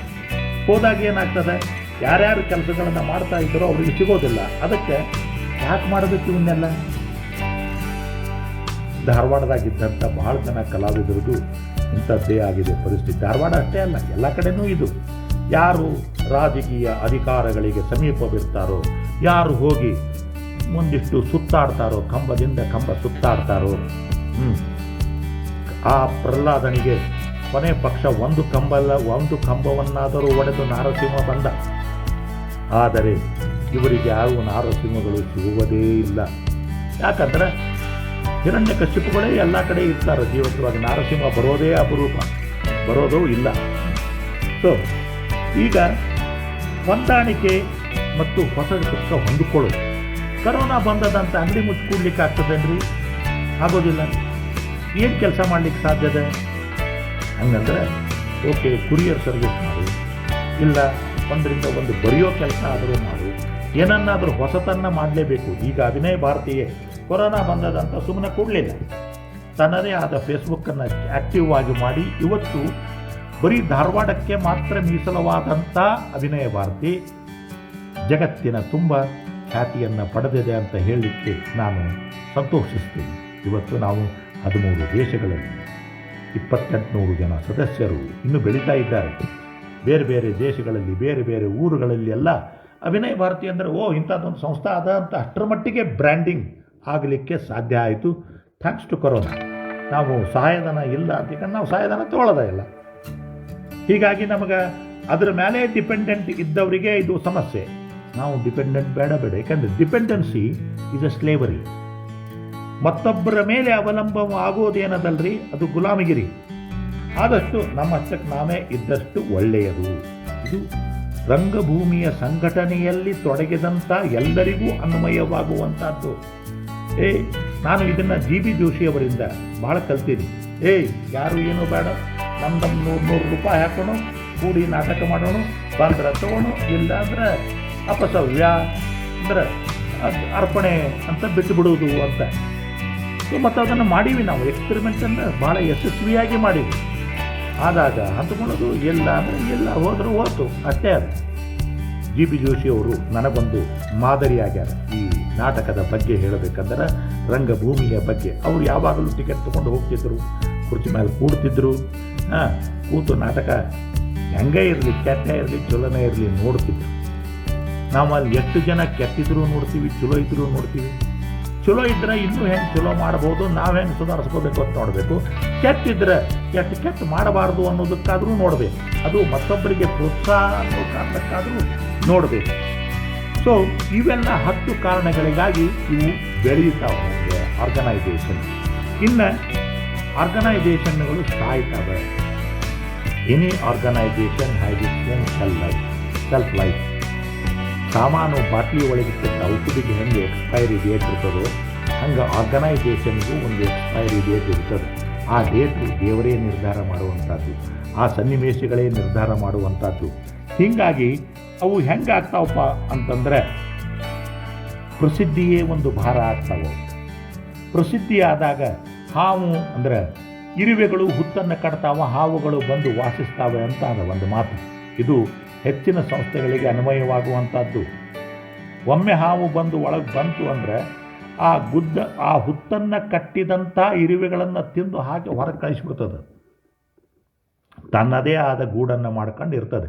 ಯಾಕಂದ್ರೆ ಹಾವಿಗೆ ಗುದ್ದು ಕಟ್ಟಲಿಕ್ಕೆ ಬರೋದಿಲ್ಲ. ಅದು ಬೇರೆನ, ಇದು ಬೇರೆನ, ಇರುವೆಗಳ ಮಾತ್ರ ಕಟ್ಟು. ಸೊ ಇದು ಎಲ್ಲರೂ ನೆನಪಿಡುವಂಥದ್ದು. ಹಣಕಾಸಿನ ಅವ್ಯವಹಾರಗಳು ಸಂಸ್ಥೆ ಸಾಯುವಂತೆ ಮಾಡ್ತಾವೆ.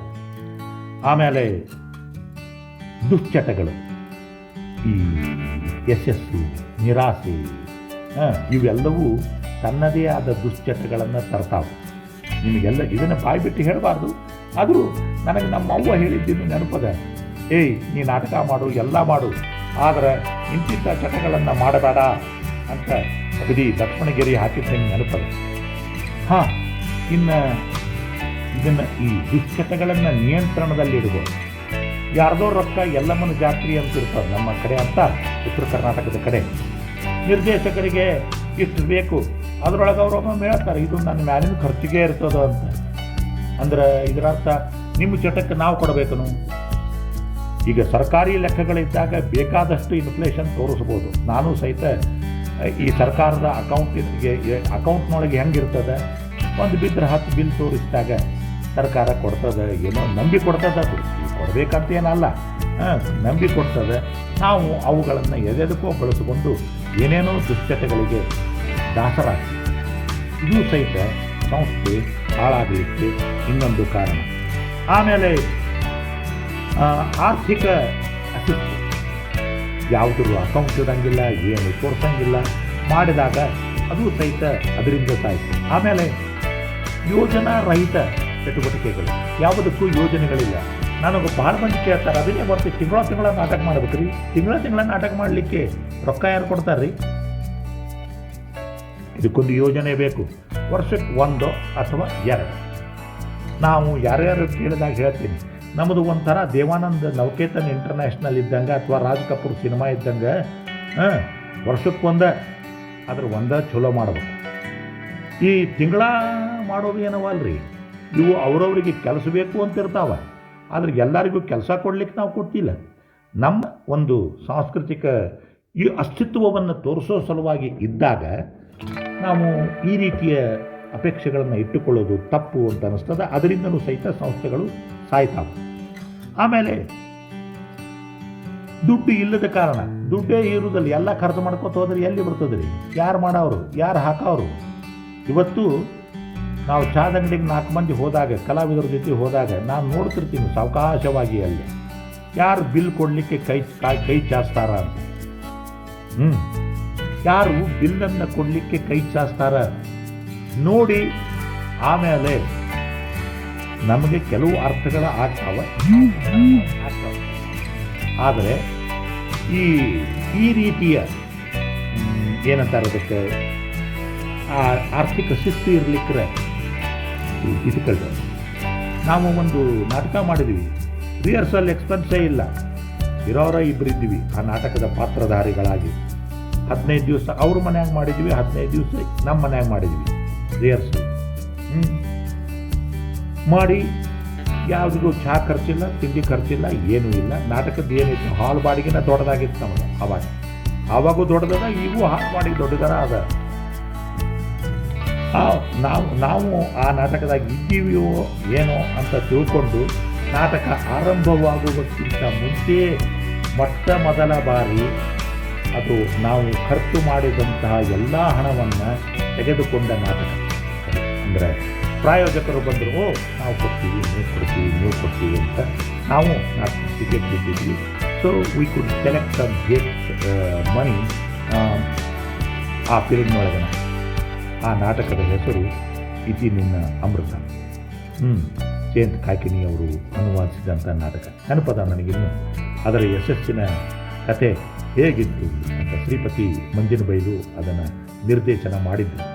ಅಲ್ಲಿವರೆಗೆ ನಮ್ಮ ರಂಗಭೂಮಿ ಕೇವಲ ಕೂತುಕೊಂಡು ಓದುವ ನಾಟಕ ನೋಡಿದ್ರು. ಅದು ನಡೆದಾಡ್ಕೋತ ಅಭಿನಯ ಮಾಡ್ತಾ ಇರುವಂಥ ಇತಿ ನಿನ್ನ ಅಮೃತವಾಗಿತ್ತು. ಹೀಗಾಗಿ ಪ್ರೇಕ್ಷಕರಿಗೂ ಸಹಿತ ಅಮೃತವಾಯಿತು. ಆದರೆ ರಿಪೀಟ್ ಶೋ ಯಾಕೆ ಆಗಲಿಲ್ಲ ಅನ್ನೋದಕ್ಕೆ ಮತ್ತು ಬೇರೆ ಕಾರಣಗಳಿವೆ, ಆ ಮಾತು ಬೇರೆ. ಇದೇ ಬೆಂಗಳೂರಲ್ಲಿ ಆಗಿದ್ದರೆ ಸಾಕಷ್ಟು ಪ್ರಚಾರಗಳನ್ನು ಪಡಿತಿತ್ತು. ಧಾರವಾಡದಾಗ ಆಗಿದ್ದು ಮಾಧ್ಯಮಗಳ ಒಂದು ಏನೋ ಗೊತ್ತಿಲ್ಲ. ಆದರೆ ಇಲ್ಲಿ ಅದು ಅಷ್ಟು ಆಗಲಿಲ್ಲ ಅನ್ನೋ. ಆಮೇಲೆ ಇನ್ನೊಂದಿಷ್ಟು ಪ್ರಶ್ನೆ ಯಾಕೆ ಹಾಳಾಗ್ತಾವ ಅಂದ್ರೆ, ಪ್ರತಿಷ್ಠೆಗಳು ಬರ್ತಾವೆ. ಅಲ್ಲಿಯ ತಂಡದ ಧುರೀಣರು, ನಮ್ಮ ಅಧ್ಯಕ್ಷ ಇರ್ಬೋದು, ಕಾರ್ಯದರ್ಶಿ ಇರ್ಬೋದು, ಯಾರೇ ಇರ್ಬೋದು, ಅಥವಾ ಒಬ್ಬ ಸದಸ್ಯ ಇರ್ಬೋದು, ಅಥವಾ ಒಬ್ಬ ನಿರ್ದೇಶಕ ಇರ್ಬೋದು, ಆ ಈಗೋಗಳು ನನ್ನಿಂದಾಗಿ ಯಶಸ್ಸು ಆಯಿತು, ನನ್ನಿಂದಾಗಿ ಆಯಿತು ಅನ್ನೋದೇನು ಬರ್ತದಲ್ರಿ, ಆ ಯಶಸ್ಸಿನ ಅಮಲು ಸಹಿತ ನಾಟಕದ ಸಂಸ್ಥೆಯನ್ನು ರಂಗ ಸಂಸ್ಥೆಯನ್ನು ಕೆಳಗಿಳಿಸ್ತದೆ. ಅದಕ್ಕಾಗಿ ಅಂಥವ್ಯಾವೂ ಆಗದಂಗೆ ನೋಡ್ಕೋಬೇಕು. ಹೌದಪ್ಪ, ನೀನೂ ಶ್ರೇಷ್ಠ, ನಾನೂ ಶ್ರೇಷ್ಠ, ಇಬ್ಬರೂ ಸಮ ಅಂತ ಹೇಳಿನೇ ಶುರು ಮಾಡ್ಕವ. ಸಮ ಇರ್ಲಿಕ್ಕಂತ ನಿಮ್ಗೆ ಗೊತ್ತಿದ್ರು ಅಥವಾ ನಾನು ಸಮ ಇಲ್ಲ ಅಂತ ನನಗೆ ಗೊತ್ತಿದ್ದರೂ ಸಹಿತ ಅವನು ಹೊಂದ್ಕೋಬೇಕು. ಆಮೇಲೆ ಇನ್ನೊಂದು ಸಾಮೂಹಿಕವಾಗಿ ಕೆಲಸವನ್ನು ಮಾಡುವಂಥ ಒಂದು ಕೆಟಗರಿ ಅದು ಇರಲಿಕ್ಕರೆ ನಾವಿಷ್ಟೇ ಮಾಡಬೇಕೇನು, ಅದಕ್ಕೆ ಅಷ್ಟು ತೊಗೊಂಡು ಬರ್ರಿ, ಇದಕ್ಕೆ ಅಷ್ಟು ತೊಗೊಂಡು ಬರ್ರಿ, ಎಲ್ಲದಕ್ಕೂ ಒಂದೊಂದು ಕೆಲಸಕ್ಕೆ ಒಂದಿಷ್ಟು ಆಳು, ಕೈಗೊಂದು ಆಳು ಮಾಡಿದರೆ ದ್ಯಾಟ್ ಬಿಕಮ್ಸ್ ಡಿಫಿಕಲ್ಟ್. ಅದಕ್ಕಾಗಿ ಎಲ್ಲರೂ ಇದು ನಮ್ಮ ಕೆಲಸ, ಸ್ಟೇಜ್ ಕಟ್ಟುವುದರಿಂದ ಹಿಡಿದು ರಂಗ ಸಜ್ಜಿಕೆಯನ್ನು ಕತ್ತಲೆಯಲ್ಲಿ ಬದಲು ಮಾಡುವುದರಿಂದ ಹಿಡಿದು ಎಲ್ಲದಕ್ಕೂ ಸಹಿತ ಇಲ್ಲೇ ಮತ್ತೊಂದಿಷ್ಟು ಬೇರೆ ಬರ್ತಾವೆ. ಸಂಗೀತ, ಮೇಕಪ್. ನಮ್ಮ ಮೇಕಪ್ಪನ್ನು ನಾವೇ ಮಾಡಿಕೊಂಡ್ರೆ ಚಲೋ ಅಲ್ರಿ, ನೀನು ಸಮುದಾಯ ಮಾಡೋದಿಲ್ವ, ಕೃತಿ ನಾಟಕ ಕಂಪ್ನಿ ಒಳಗೆ ಮಾಡೋದಿಲ್ವ ಅಂತ ಕೇಳಿದರೆ ಇದು ಒಂದು. ಎರಡನೇದು, ಅದಕ್ಕಾಗಿ ಮೇಕಪ್ ವರ್ಕ್ಶಾಪು ನಾವು 15 ಭಾರತದಿಂದ ಮಾಡಿದ್ವಿ. ಅದು ಈ ಕರೋನಾದಿಂದ ಆಗಲಿಲ್ಲ. ಈ ಮುಂಬರುವ ದಿನಗಳಲ್ಲಿ ಮಾಡ್ತೀವಿ, ಬಿಡೋದಿಲ್ಲ ಅದನ್ನೇನು. ನಂತರ ಈ ರೀತಿಯ ಕೆಲವೊಂದಿಷ್ಟು ಪ್ರತಿಷ್ಠೆಗಳು ಬರ್ತಾವೆ. ಇಷ್ಟಾಗಿಯೂ ಸಹಿತ ನಮ್ಮ ಮುಂದೆ ಒಂದು ಪ್ರಶ್ನೆ ಬಂದು ನಿಲ್ತದೆ, ರಂಗಮಂದಿರ ಹೌಸ್ಫುಲ್ ಆಗೋದು ಯಾರಿಂದ? ಹೌಸ್ಫುಲ್ ಪ್ರೇಕ್ಷಕರಿಂದ ಆಗ್ತದ ಕೊಡ್ತೇವೆ. ಪ್ರೇಕ್ಷಕರು ಹೌಸ್ಫುಲ್ ರಂಗಮಂದಿರವನ್ನು ಮಾಡೋದು ಯಾವಾಗ ಅನ್ನೋದು ಸಂಘಟಕರಿಗೆ, ನಿರ್ದೇಶಕರಿಗೆ, ಸಂಗೀತಗಾರರಿಗೆ ಗೊತ್ತಿರಬೇಕು. ಪ್ರಸಾದನ ಮಾಡುವವನಿಗೂ ಗೊತ್ತಿರಬೇಕದು. ಅವನ ಪ್ರಸಾದನ ಮಾಡುವುದರಿಂದ ಹಿಡಿದು ರಂಗಮಂದಿರ ತುಂಬುತ್ತದ ಇಲ್ಲ. ನಾಟಕದ ಲೇಖಕನಿಂದಾಗಿ ರಂಗಮಂದಿರ ತುಂಬುತ್ತದ ಇಲ್ಲ. ನಟನಿಂದಾಗಿ ತುಂಬುತ್ತದ, ನಟಿಯಿಂದಾಗಿ ತುಂಬುತ್ತದ, ಅಥವಾ ನಿರ್ದೇಶಕರ ಹೆಸರಿನಿಂದಾಗಿ ತುಂಬುತ್ತದೋ, ಅಥವಾ ಶನಿವಾರ ರವಿವಾರ ಬೇರೆ ಯಾವ ಕೆಲಸ ಇಲ್ಲಂತ ತುಂಬುತ್ತದೋ, ಅಥವಾ ಊರ ಮಧ್ಯೆ ಎಲ್ಲರಿಗೂ ಅನುಕೂಲವಾಗಿರುವಂತಹ ಥಿಯೇಟರ್ ಇದೆ, ಅದಕ್ಕಾಗಿ ಬೇರೆ ಕಡೆ ಹೊರಗೆ ಹಾಗೆ ಹೀಗೆ ಅಡ್ಡಾಡಿ ಟೈಮ್ ಪಾಸ್ ಮಾಡುವಂಥ ಪ್ರೇಕ್ಷಕರೆಲ್ಲರೂ ಬರ್ತಾರೆ ಅಂತ ಹೌಸ್ಫುಲ್ ಆಗ್ತದ. ಈ ಹೌಸ್ಫುಲ್ ರಹಸ್ಯಗಳು ಬೇರೆ ಬೇರೆ ಸ್ವಾಮಿ. ಈ ಹೌಸ್ಫುಲ್ನಲ್ಲಿ ನಿಮ್ಮ ಕೌಂಟರ್ ಟಿಕೆಟ್ ಎಷ್ಟಾಗಿದೆ, ಇನ್ನು ಕೆಲವೊಬ್ರು ಏನಾಗಿದೆ, ಕೆಲವು ಕಡೆ ಟಿಕೆಟ್ ಇಟ್ಟರೆ ಇಷ್ಟು ದರ, ಟಿಕೆಟ್ ಇಡದಿದ್ದರೆ ಇಷ್ಟು ದರ, ನಂತರ ಕನ್ನಡ ಸಂಸ್ಕೃತಿ ಇಲಾಖೆಯಿಂದ ನೀವು ಸಹಾಯ ಪಡೆದಿದ್ದರೆ ಇಷ್ಟು ದರ, ಅದಕ್ಕೂ ಒಂದಿಷ್ಟು ದರ ಹೆಚ್ಚಿಗೆನೇ ಇಟ್ಟ. ಹೆಂಗಾಗ್ತದ್ರಿ? ಆವಾಗ ಏನಾಗ್ತಾವೆ, ಎಲ್ಲ ರಂಗತಂಡಗಳು ಟಿಕೆಟ್ ಇಡೋದಿಲ್ಲ ಅಂತ ಹೇಳಿ ಹೊರಗಿನಿಂದ ಭಿಕ್ಷಾ ಬೇಡಿ ಏನೋ ಬೇಡಿ ಅಲ್ಲೊಂದು ಸಣ್ಣದಾದ ಮೋಸ. ಅಂದ್ರೆ ಹೊರಗೆಲ್ಲ ಟಿಕೆಟ್ ಮಾರಿಬಿಟ್ಟಿರ್ತಾರೆ, ಅಲ್ಲೇನೋ ಮಾರೋದು. ಇದು ಸಹಿತ ಆರ್ಥಿಕ ಶಿಸ್ತು ಅಲ್ಲ ಸ್ವಾಮಿ, ಇದೊಂಥರ ಬೇರೆ ಮೋಸ ಇದೆ. ಇದಕ್ಕೇನು I don't want to comment on this. ನಾವಂತೂ ಮಾಡಿಲ್ಲ. ಅದಕ್ಕಾಗಿ ನಾನು ಬಹಳ ಆತ್ಮವಿಶ್ವಾಸದಿಂದ ಹೇಳಬಲ್ಲ ಇದನ್ನು. ಸೊ ಈಗ ರಂಗ ಸಂಸ್ಥೆಗಳು ಹೇಗೆ ಸಾಯ್ತಾವ ಅನ್ನೋದರ ಬಗ್ಗೆ ಅನಾಲಿಸಿಸ್ ಮಾಡಿದ್ದೀವಿ. ಪ್ರತಿಯೊಂದಕ್ಕೂ ನಾನು ಹೇಗೆ ಹುಟ್ಟುತ್ತವೆ, ಹೇಗೆ ಬೆಳೆಯುತ್ತವೆ, ಹೇಗೆ ಸಾಯುತ್ತವೆ ಅನ್ನೋದಕ್ಕೆ 10 ಕಾರಣಗಳನ್ನು ಮಾಡಿದೆ. ಇನ್ನು ಮತ್ತೆ ಬೇರೆ ವಿಚಾರಗಳು ಏನಿವೆ ಅಂತಂದ್ರೆ, ರಂಗ ಶಿಕ್ಷಣ ಪಡೆದು ಬಂದವರು ಒಂದಿಷ್ಟು ಪೂರ್ವ ಪೀಡಿತ ವಿಚಾರದವರು ಇರ್ತಾರೆ. ನಾಟಕ ಅಂದ್ರೆ ಪ್ರಕಟಣೆ, ನಾಟಕ ಅಂದ್ರೆ ಇಂಥದ್ದೇ ಮಾಡಬೇಕು, ನಾಟಕ ಯಾವುದೂ ಆಗಬಹುದು ಅನ್ನೋದ್ರ ಬಗ್ಗೆ ವಿಚಾರ ಮಾಡೋದಿಲ್ಲ ಅವರು ಏನು ಅಲ್ಲಿ ಕಲ್ತಿರ್ತಾರೋ ಪ್ರಯೋಗಾಲಯದಲ್ಲಿ, ಅಂದರೆ ಶಾಲೆ ಒಳಗೆ, ಅವೇ ನಾಟಕಗಳನ್ನು ಮತ್ತೆ ಮತ್ತೆ ಮಾಡಲಿಕ್ಕೆ ಪ್ರಯತ್ನ ಮಾಡ್ತಾರೆ. ಅಥವಾ ಅಲ್ಲೇ ಇಲ್ಲೋ ಯಾವಾಗೋ ಹೊಸಾದ ತಗೊಂಡಾಗ ಹೀಗಾಗಬೇಕು ಹಾಗಾಗಬೇಕು ಅಂತ ಮಾಡಿದರೆ ಖರ್ಚು ಹೆಚ್ಚು ವೆಚ್ಚ ಆಗದಂತೆ ಮಾಡಿದರೆ ಎಲ್ಲ ಈಗ ರಂಗಾಯಣ ಇವು ಮಾಡಿದಾಗ ಏನಲ್ಲ, ಅವೆಲ್ಲ ಸರ್ಕಾರಿ ಕಂಪನಿಗಳು ಇದ್ದಂಗೆ ಅದಕ್ಕೊಂದು ಬಜೆಟ್ ಕೊಡ್ತಾರೆ, ಅದಕ್ಕೆ ಒಂದು ವ್ಯವಸ್ಥಿತವಾದ ಒಂದು ವ್ಯವಸ್ಥೆಯಲ್ಲಿ ಅದಕ್ಕೆ ಸ್ಯಾಂಕ್ಷನ್ ಮಾಡಿಕೊಂಡು ಸರ್ಕಾರ ದುಡ್ಡು ಕೊಡ್ತದೆ, ಮಾಡ್ತದೆ. ಈ ಹೊರಗಿನ ತಂಡಗಳಿಗೆ ಕೊಡೋರು ಯಾರು? ಮತ್ತೆ ಶಿಕ್ಷೆಯನ್ನೇ ಬಿಡ್ಬೇಕು ನಾವು. ಸೊ ಇಲ್ಲಿ ಮಾಡೋದು ಬೇರೆ. ಸರ್ಕಾರ ಒಂದು ನಾಟಕಕ್ಕೆ 85 ಲಕ್ಷನೂ ಕೊಡ್ತದೆ, 70 ಲಕ್ಷಗಳನ್ನು ಕೊಡ್ತದೆ. ಇಲ್ಯಾರು ಲಕ್ಷ ಕೊಟ್ಟರೆ ಸಾಕು ನಮಗೆ, ಮನಸ್ಸಿನ ಲಕ್ಷ, ದುಡ್ಡಿನ ಲಕ್ಷವಲ್ಲ. ಇಲ್ಲಿ ಯಾರು ಕೊಡೋರು? ಆಗದು. ಇವರೆಲ್ಲ ಆ ಪ್ರೊಟೆಕ್ಟೆಡ್ ಎನ್ವಿರಾನ್ಮೆಂಟ್ನಾಗ ಬಂದುಬಿಡ್ತಾರೆ. ನಮ್ಮ ಕಲಾವಿದರಷ್ಟರು ನಮಗೆ ಹೋದಾಗೆಲ್ಲ ಫಸ್ಟ್ ಕ್ಲಾಸ್ ಫೇರ್ ಕೊಡಬೇಕು, ಸೆಕೆಂಡ್ ಕ್ಲಾಸ್ ಫೇರ್ ಕೊಡಬೇಕು. ಈ ದೃಷ್ಟಿಯಿಂದ ನಾನು ನೀನಾಸವನ್ನು ಮೆಚ್ಚಬೇಕು, ಸಾಣೆಹಳ್ಳಿ ಸ್ವಾಮಿಗಳ ಶಿವ ಸಂಚಾರವನ್ನು ಮೆಚ್ಚಬೇಕು. ಇವೆಲ್ಲ ರಿಪರ್ಟರಿ ಕಲಾವಿದರು ಯಾವುದನ್ನು ಹೆಚ್ಚನ್ನು ಅಪೇಕ್ಷೆ ಮಾಡೋದಿಲ್ಲ. ನೀನಾಸಮದ್ದು ಈಗ ಸ್ವಲ್ಪ ಗೌರವಧನ ಇದು ಸ್ವಲ್ಪ ಜಾಸ್ತಿ ಆಗ್ತಾ ಇದೆ, ಅದು ಬೇರೆ ವಿಷಯ. ಆದರೆ ಅವರು 3 ನಾಟಕಗಳನ್ನು ತರಬೇಕಾದಂಥ ಆಕರ್ಷಣೆ 2 ನಾಟಕಗಳಿಗೆ ಉಳಿದಿಲ್ಲ. ಜನ ಒಂದು ನಾಟಕಕ್ಕೆ, ಈಗ ನಮ್ಮಂಥ ಹವ್ಯಾಸಿ ತಂಡಗಳು ಏನವಲ್ರಿ ರಂಗ ಸಂಸ್ಥೆಗಳು, 1 ನಾಟಕಕ್ಕೂ ಅಷ್ಟ ಕಷ್ಟಪಡ್ತಾವೆ, 3 ನಾಟಕಕ್ಕೂ ಅಷ್ಟ ಕಷ್ಟಪಡ್ತಾವೆ. ಅದಕ್ಕಾಗಿ 3 ನಾಟಕ ಮಾಡೋದು ಚಲೋ ಅಂತ ಒಂದು ರೀತಿಯಿಂದ. ಸೊ ಆಮೇಲೆ ಇನ್ನೊಂದು, ಅದಕ್ಕೆ ಪ್ರತಿಯೊಂದು ರಂಗಭೂಮಿಗೆ ಈ ಹೊಸಬ ಕಲಾವಿದರು ಬರೋರಿಗೆ ಗ್ಲಾಮರ್ ಬಗ್ಗೆ ಇಲ್ಲೊಂದು ಆಕರ್ಷಣೆ ಇದೆ. ಜನ ಚಪ್ಪಾಳೆ ಹೊಡೆದಾಗ ನಾನು ಉಬ್ಬುತ್ತೇನೆ, ಚಪ್ಪಾಳೆ ಹೊಡೆದದ್ದೇ ನನ್ನ ಕೀರ್ತಿ ಅನ್ನೋದೇನು ಬರ್ತದಲ್ಲ, ಹೊಡೆಯುವ ಚಪ್ಪಾಳೆ ನಿಮ್ಮ ಪ್ರತಿಭೆಗೆ ಸಾಕ್ಷಿಯೋ ಅಥವಾ ಏನು ನನಗೆ ಗೊತ್ತಿಲ್ಲ.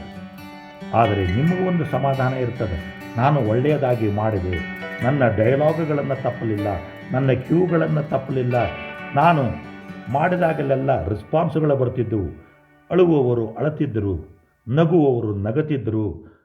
ಇವೆಲ್ಲ ರೆಸ್ಪಾನ್ಸ್ಗಳು ಬರ್ತಾವಲ್ಲ, ಅದು ಪ್ರೇಕ್ಷಕನಿಗೆ ಮಾತ್ರ ಗೊತ್ತಾಗೋದು. ಇಲ್ಲಿ ಜೀವಂತ ರಂಗಭೂಮಿ ಇಂಪಾರ್ಟೆಂಟ್ ಆಗ್ತದೆ. ಇದು ವರ್ಚುವಲ್ದಾಗ ಆಗೋದಿಲ್ಲ, ಆದರೂ ವರ್ಚುವಲ್ದಾಗ ದೇರ್ ಇಸ್ ದ ರಿಯಾಲಿಟಿ. ನಾವು ಲೈವ್ ಶೋ ಮಾಡಿದಾಗ ಓಕೆ. ಆಮೇಲೆ ಇನ್ನೊಂದಿಷ್ಟು ಭ್ರಮೆಗಳಿರ್ತಾವೆ ನಮ್ಮ ಕಲಾವಿದರಿಗೆ. ಈ ಭ್ರಮೆಗಳು ಹೆಚ್ಚು. ಕುಡಿದವರೆಲ್ಲ ಕಾರಂತರಾಗೋದಿಲ್ಲ, ಬಗಲ್ ಚೀಲ ಹಾಕಿದವರೆಲ್ಲ ಬುದ್ಧಿಜೀವಿಗಳಾಗೋದಿಲ್ಲ. ಹಾಗೆ ಎಲ್ಲೋ ಒಂದು ಕಡೆ ಏನೋ ಒಂದು ಯಶಸ್ಸು ಸಿಕ್ಕವರೆಲ್ಲ ಆ ವೇಷಭೂಷಣದಿಂದ ಆಗೋದಿಲ್ಲ, ಪ್ರತಿಭೆಯಿಂದ ಕಡೆ ಇದನ್ನು ನೆನಪಿನಾಗಿ ಇಟ್ಕೋಬೇಕು. ಆದರೆ ಇಲ್ಲಿ ಇನ್ನೂ ಒಂದು ಲಿಮಿಟೇಷನ್, ಸಂಗೀತ ನೀವು ಎಷ್ಟೇ ಕಲೀರಿ, ಡಾಕ್ಟರೇಟ್ ತಗೊಳ್ಳಿ ಸಂಗೀತದಾಗ, ಭೀಮಸೇನ್ ಜೋಶಿ ಆಗೋದಿಲ್ಲ ಸ್ವಾಮಿ. ಡಾಕ್ಟರೇಟ್ ತಗೊಳ್ಳುವ ಬೇರೆ, ಭೀಮಸೇನ್ ಜೋಶಿ ಆಗೋದು ಬೇರೆ. ಸೊ ಇದನ್ನು ಈ ಇತಿಮಿತಿಗಳು ಗೊತ್ತಿರಬೇಕು. ಆಮೇಲೆ ರಂಗ ತಂಡಗಳ ಆರ್ಥಿಕ, ಸಾಮಾಜಿಕ ಮತ್ತು ಹಿಂದಿಗಳ ಇವುಗಳ ಅರಿವಿರಬೇಕು. ಯಾವುದೋ ಒಂದು ತಂಡ ಬರ್ತದೆ. ಇವತ್ತು ನಾವು ಯಾರು ಹಿಂಗೆ, ನೀವು ಧಾರವಾಡದಾಗ ಯಾವುದೇ ಕಲಾವಿದರನ್ನ ಕೇಳ್ರಿ, ಅಭಿನಯ ಭಾರತಿ ಅಂದ್ಕೊಳ್ಳಿ ಶ್ರೀಮಂತ ತಂಡ ಅಂದ್ಬಿಡ್ತಾರೆ. ಶ್ರೀಮಂತ ತಂಡ ಅಂತ ಎಲ್ಲಿ ಬರ್ಕೊಂಡದ್ದು? ಯಾರಾದರೂ ನಮ್ಮ ಕೆನರಾ ಬ್ಯಾಂಕಿಗೆ ಹೋಗಿ ನಮ್ಮ ಬ್ಯಾಂಕ್ ಬ್ಯಾಲೆನ್ಸನ್ನು ನೋಡಬಹುದಾಗಿದೆ. ಯಾರಾದರೂ ನಮ್ಮ ಖಜಾಂಚಿ ಅಂತ ಹೋದ್ರ ಲೆಕ್ಕಪತ್ರನೂ ನೋಡ್ಬೋದು. ಅಷ್ಟರ ಮಟ್ಟಿಗೆ ನಮ್ಮದು ಟ್ರಾನ್ಸ್ಪರೆನ್ಸಿ ಇದೆ. ಎಲ್ಲರ ಕಡೆಯೂ ನಾವು ಅದನ್ನು ಅಪೇಕ್ಷೆ ಮಾಡೋದು. ಆದರೆ ಮಾಡುವ ತಂಡದ ಒಂದು ಜವಾಬ್ದಾರಿ ಇರಬೇಕು, ಗೊತ್ತಿರಬೇಕು.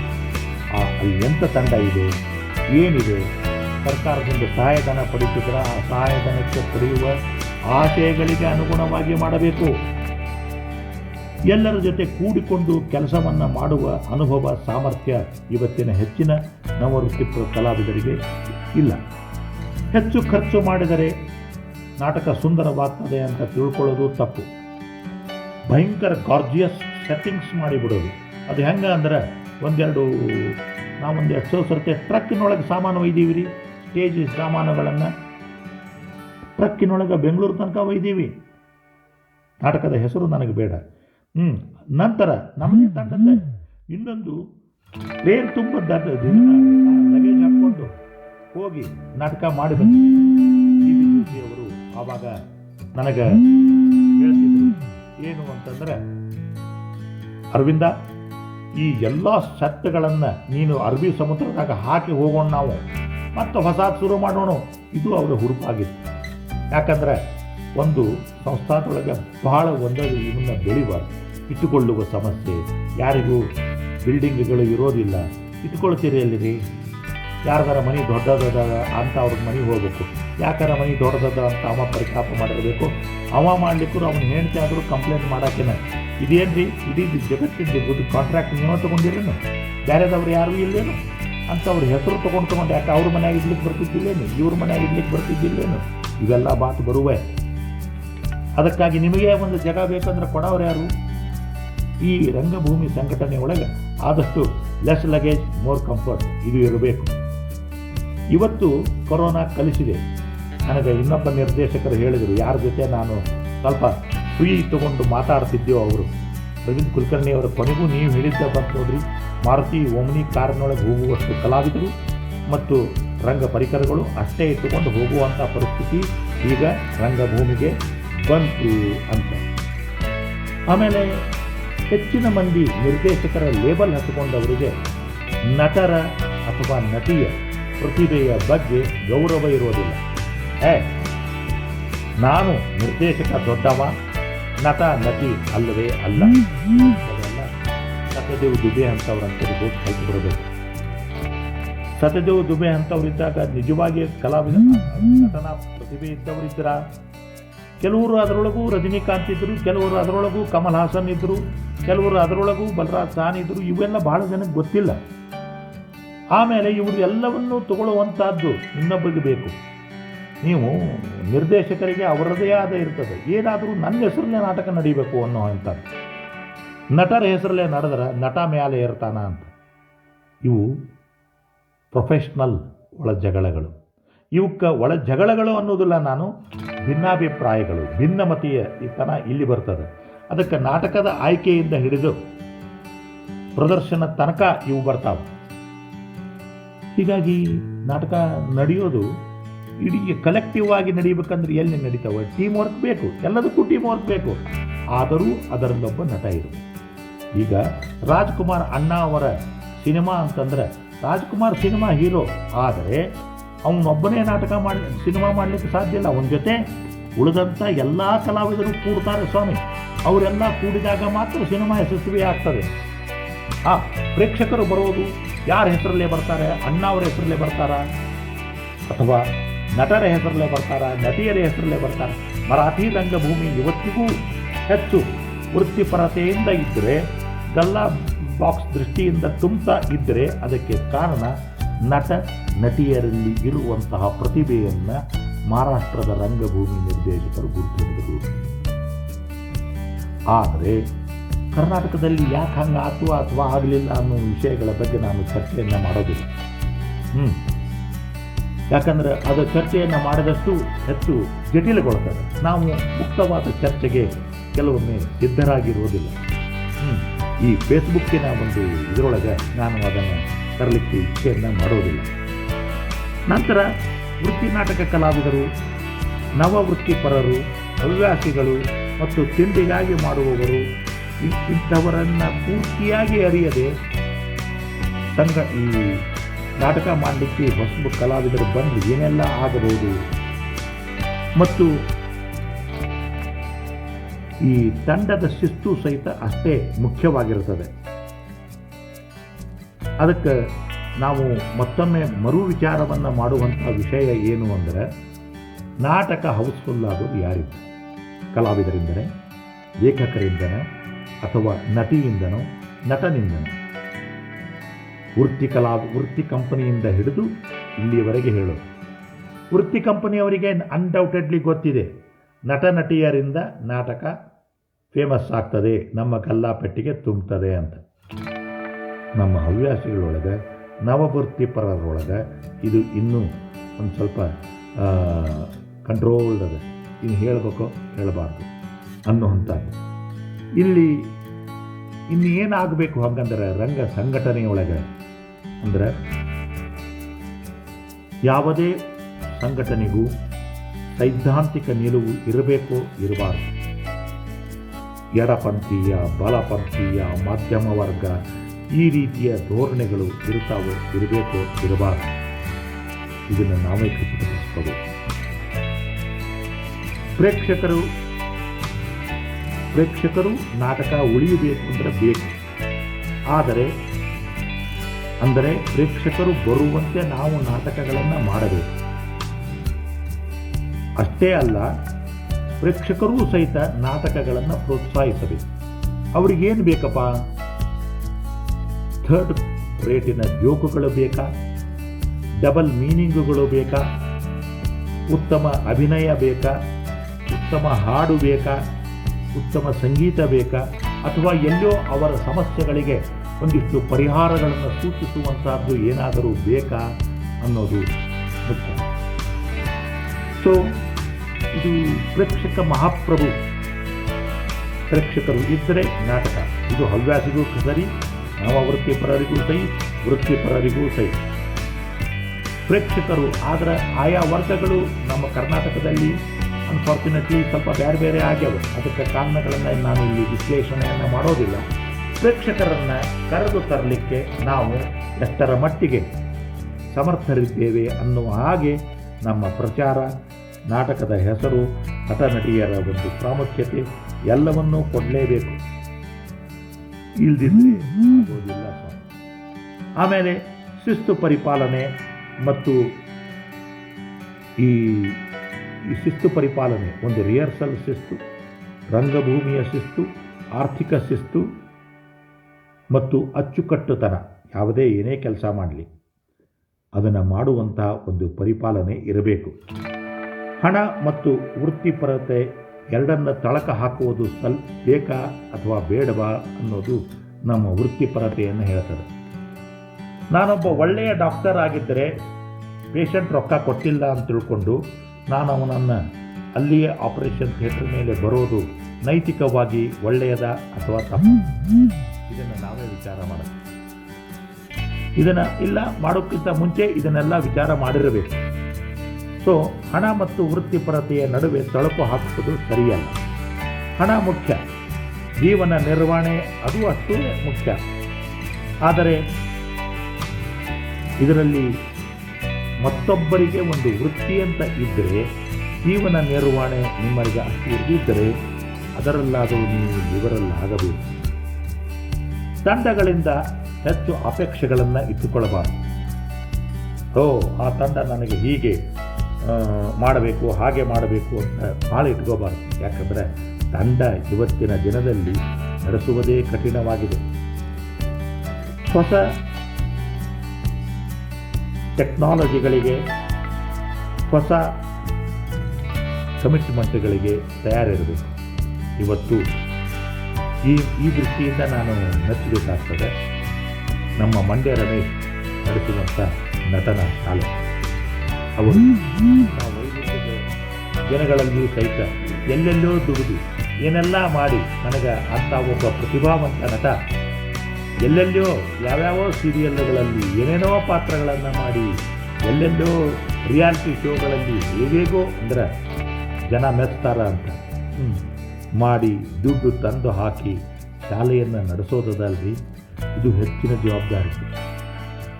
ಈ ಜವಾಬ್ದಾರಿಯನ್ನು ನಿರ್ವಹಿಸುವಂತಹ ಎದೆಗಾರಿಕೆ ಅವರಿಗಿದೆ. ನಾನು ಇದನ್ನು ವೃತ್ತಿಯನ್ನು ಮಾಡಿಕೊಂಡೇನೆ ಅಂದಮೇಲೆ ನಾನು ಮಾಡಬೇಕು ಅಂತ. ನಮ್ಮಲ್ಲಿ ನಾವು ವೃತ್ತಿಪರರಿಗೆ ಎಷ್ಟು ಜನಕ್ಕೆ ಇಂಥದ್ದಿದೆ. ಸಂಘಟನೆ ನಡೆಯಂದರೆ ಹೇಗೆ ನಡಿಬೇಕು? ನಾವೊಂಥರ ನಮ್ಮ ಊರೊಳಗೆ ಒಂದಿಷ್ಟವ, ಅಂದರೆ ನಮ್ಮ ಧಾರವಾಡ ಹುಬ್ಬಳ್ಳಿ ಮಹಾನಗರದಾಗ ರಿಕ್ಷಾ ಸ್ಟ್ಯಾಂಡಿಗೆ ಹೋಗ್ರಿ, ಟ್ಯಾಕ್ಸಿ ಸ್ಟ್ಯಾಂಡಿಗೆ ಹೋಗ್ರಿ, ಇಷ್ಟಾದ್ರೆ ಬರ್ತೀವಿ ಸರ್, ಇಲ್ಲ ಅಂದರೆ ಇಲ್ಲ. 50 ರೂಪಾಯಿ ಅಂತರ ಇದ್ದರೂ ಸಹಿತ ನನಗೆ 200 ರೂಪಾಯಿ ಕೊಡ್ರಿ, ನಾನು ಬರ್ತೀನಿ, ಇಲ್ಲ ಅಂದರೆ ಇಲ್ಲ. ಕೆಲಸವಿಲ್ಲದೆ ಕೂಡ್ತಾರೆ, ಆದರೆ ಹೋಗೋದಿಲ್ಲ. ಇದೆಂಥ ನ್ಯಾಯ? ಇದು ಎಲ್ಲರೂ ಹೀಗೆ ಇರ್ತಾರಂತಲ್ಲ, ಆದರೆ ಕೆಲವರಲ್ಲಿ ಇದು ಎದ್ದು ಕಾಣುವಂಥದ್ದು.